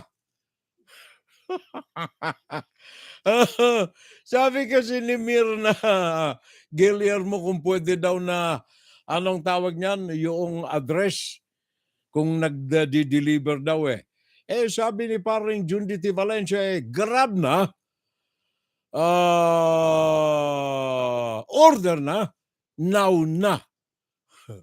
Ayos ba, pare ko? Ayos ba? Pakitanong daw kasi, sabi ni Mire. Okay. And then, favor lang, Brother Furel. Sabi ulit ni Mir. Paki-PM lang po sa akin ng phone number ng Armenia. Marikoy, sinabi ko na kanina, paki-playback na lang. Kanina lang. Sinabi na natin ito. Maraming mga phone numbers ito. At saka, meron silang sariling, anong tawag niyan? Facebook. Lagay mo lang Armenia's Cakes, Bread and Pastries. Nandoon ang kumpletong address. Mariko, Mirna Guillermo. I like Nancy of K-pop. Ikaw Mariko lumalandi ka pa rin parang Jundi si Nancy Momolande. Ikaw Lumalandi ka. Pero pinakamaganda ito, si Nancy talaga. Nancy, ano ba yung apelyido nito? Diyan sa Momoland. Sa lahat ng K-pop, ilan sila? I think 7 o 10. Pinakamaganda at magaling kumilos parang Jundi. Arminio's Bake Shop, Malolos, Bulacan. Ayan na. Binigay na ni parang Jundi Valencia, Marico. Ha? Magaling Magaling na PR agency si parang Jundi Valencia. Nilagay na. Nilagay na Arminio's Bake Shop, Malolos, Bulacan. Phone number 0968-866-8292. Ahahaha. We get better as we age. Magaling ang pare ko talaga. Pero magaling. Good choice pare ko. The best choice. Anong pangalan ulit nito? Mirna. Hindi Mirna. Nancy pala. Tama ba? Asa na yun? Nancy of K-pop Momoland. Ikaw lumalandi ka pare ko mamaya chinilasing ka naman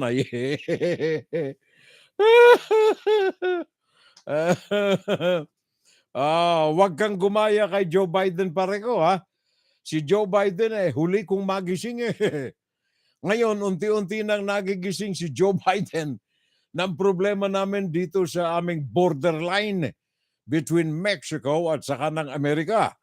Nagising na at last si Joe Biden. Sabi ni Joe Biden kanina, kahapon, sabi niya, okay, kayong mga nais tumawid dito sa Amerika, kayong mga galing sa Haiti, sa Cuba, sa kung saan-saan, 4 yun kailangan mag-apply kayo. Diyan sa inyong mga bansa, mag-apply kayo. Huwag kayong pupunta ng Amerika muna. Mag-apply kayo ng asylum o kung anumang uri ng visa. Sapagat kung kayo'y tatawid ng boundary, ay ipababalik kayo sa Mexico. O yan yung ginawa nung araw ni Donald Trump Kaya nawala halos yung mga illegal na mga entrance dito sa Mexico. Ngayon, itong si Joe Biden, nagulantang na. Hindi na niya kasi maampat-ampat, magtakay mo siyang damakmak, milyon ang pumapasok dito sa nakalipas na ilang buwan lamang. Illegal na nakapasok dito sa Amerika. Si Amna Nawaz ng PBS News ay merong karagdagang report tungkol dito sa bagay na ito, pagbabago ng desisyon ni Joe Biden. The White House today unveiled a new immigration plan that will increase expulsions at the U.S.-Mexico border. The plan cracks down on those who enter the country illegally, but also allows 30,000 migrants from Cuba, Venezuela, Nicaragua, and Haiti to enter the country each month as part of a humanitarian parole program. The president and his Homeland Security Secretary, Alejandro Mayorkas, spoke today. The actions we're announcing today will make things better, but will not fix the border problem completely. There's more that has to be done. If individuals from these countries attempt to cross the U.S. border without authorization, or the Mexico or Panama borders, after today, they will not be eligible for this new legal pathway. So the message is clear. Individuals should stay where they are and apply for these processes from there. The announcement comes ahead of Biden's plans to travel to the border city of El Paso on Sunday. Thank you very much yan si Amna Nawaz ng PBS Washington, USA. Thank you. So yun ang pagbabago ng kaisipan na takbo ni Joe Biden sa pagtrato niya ng napakatagal na tinulugan ito na issue na mga illegal na mga pagpasok na mga Latinos dito sa hangganan sa katimugan ng Amerika. Si Governor Greg Abbott ng Texas, hindi satisfied eh. Sabi niya, nakaw, sa tagal ng panahon ngayon ka lang nagising. Matagal kang natulog sa kangkungan. Sabi ni Greg Abbott, Texas Governor. For one, it's about time that Joe Biden went down to the border to see the chaos that he himself created. It's stunning that it took him 2 years to do this, and now he's going to do probably nothing more than a photo op there. But when it comes to the plan that he was talking about yesterday, you saw no details whatsoever about what the Biden administration is going to do to stop people from coming across the border illegally. Candidly, I think what his proposal is going to do is to entice even more people to come here illegally. Biden talked about the Republicans having no plan. Republicans do have a plan to secure the border.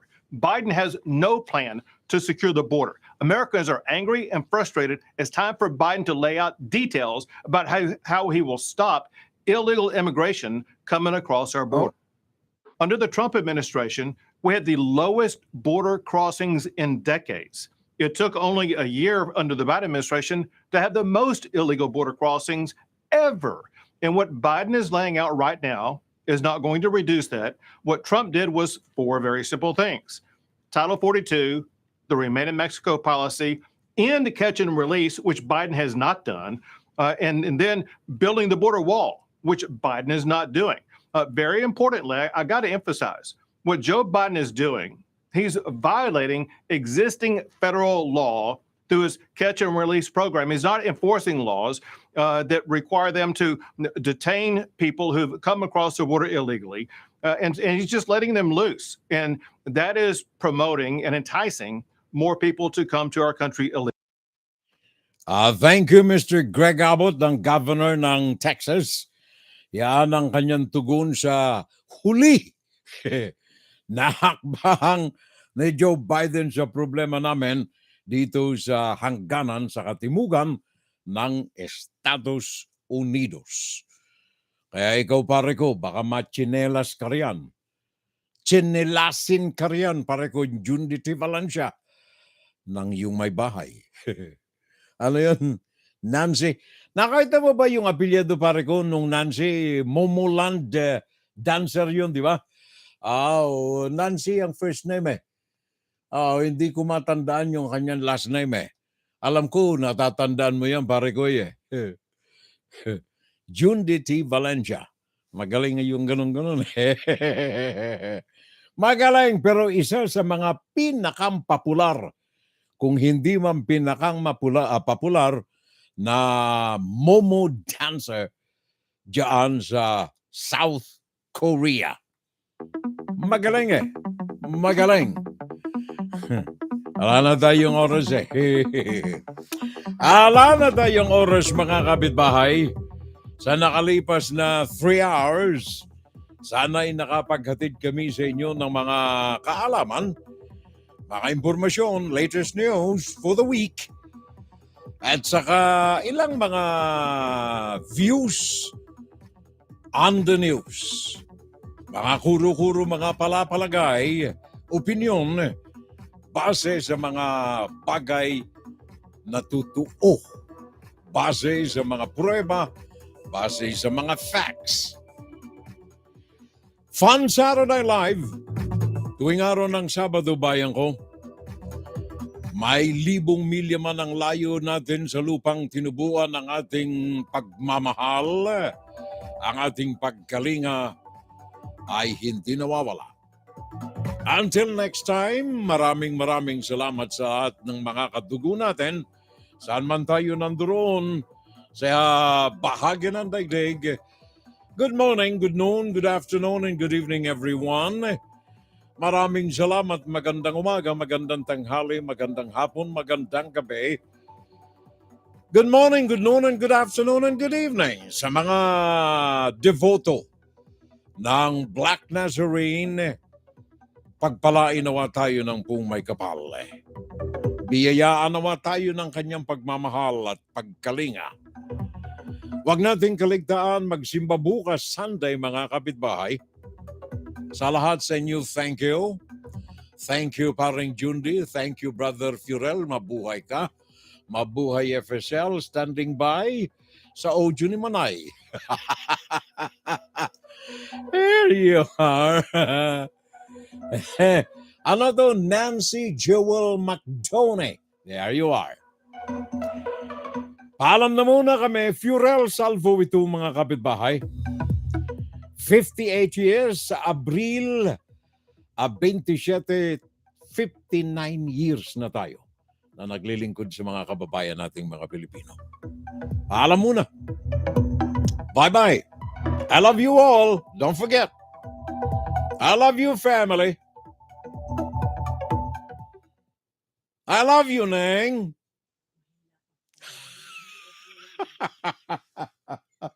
Aba, senyas na lang pare ko. Sabi niya, gano'n na lang eh. Ala pang boses eh. Ganyan na lang daw eh. I love you, Neng. Take good care. Pagaling, pagaling, pagaling. Pagaling na lamang. Bye-bye sa inyo lahat, kapitbahay. Mirna, thank you very much. Thanks for you. Thanks for today. Thanks for the company. WFGS Broadcasting worldwide, day and night time. WFGS streaming online, music on the fly, ready online.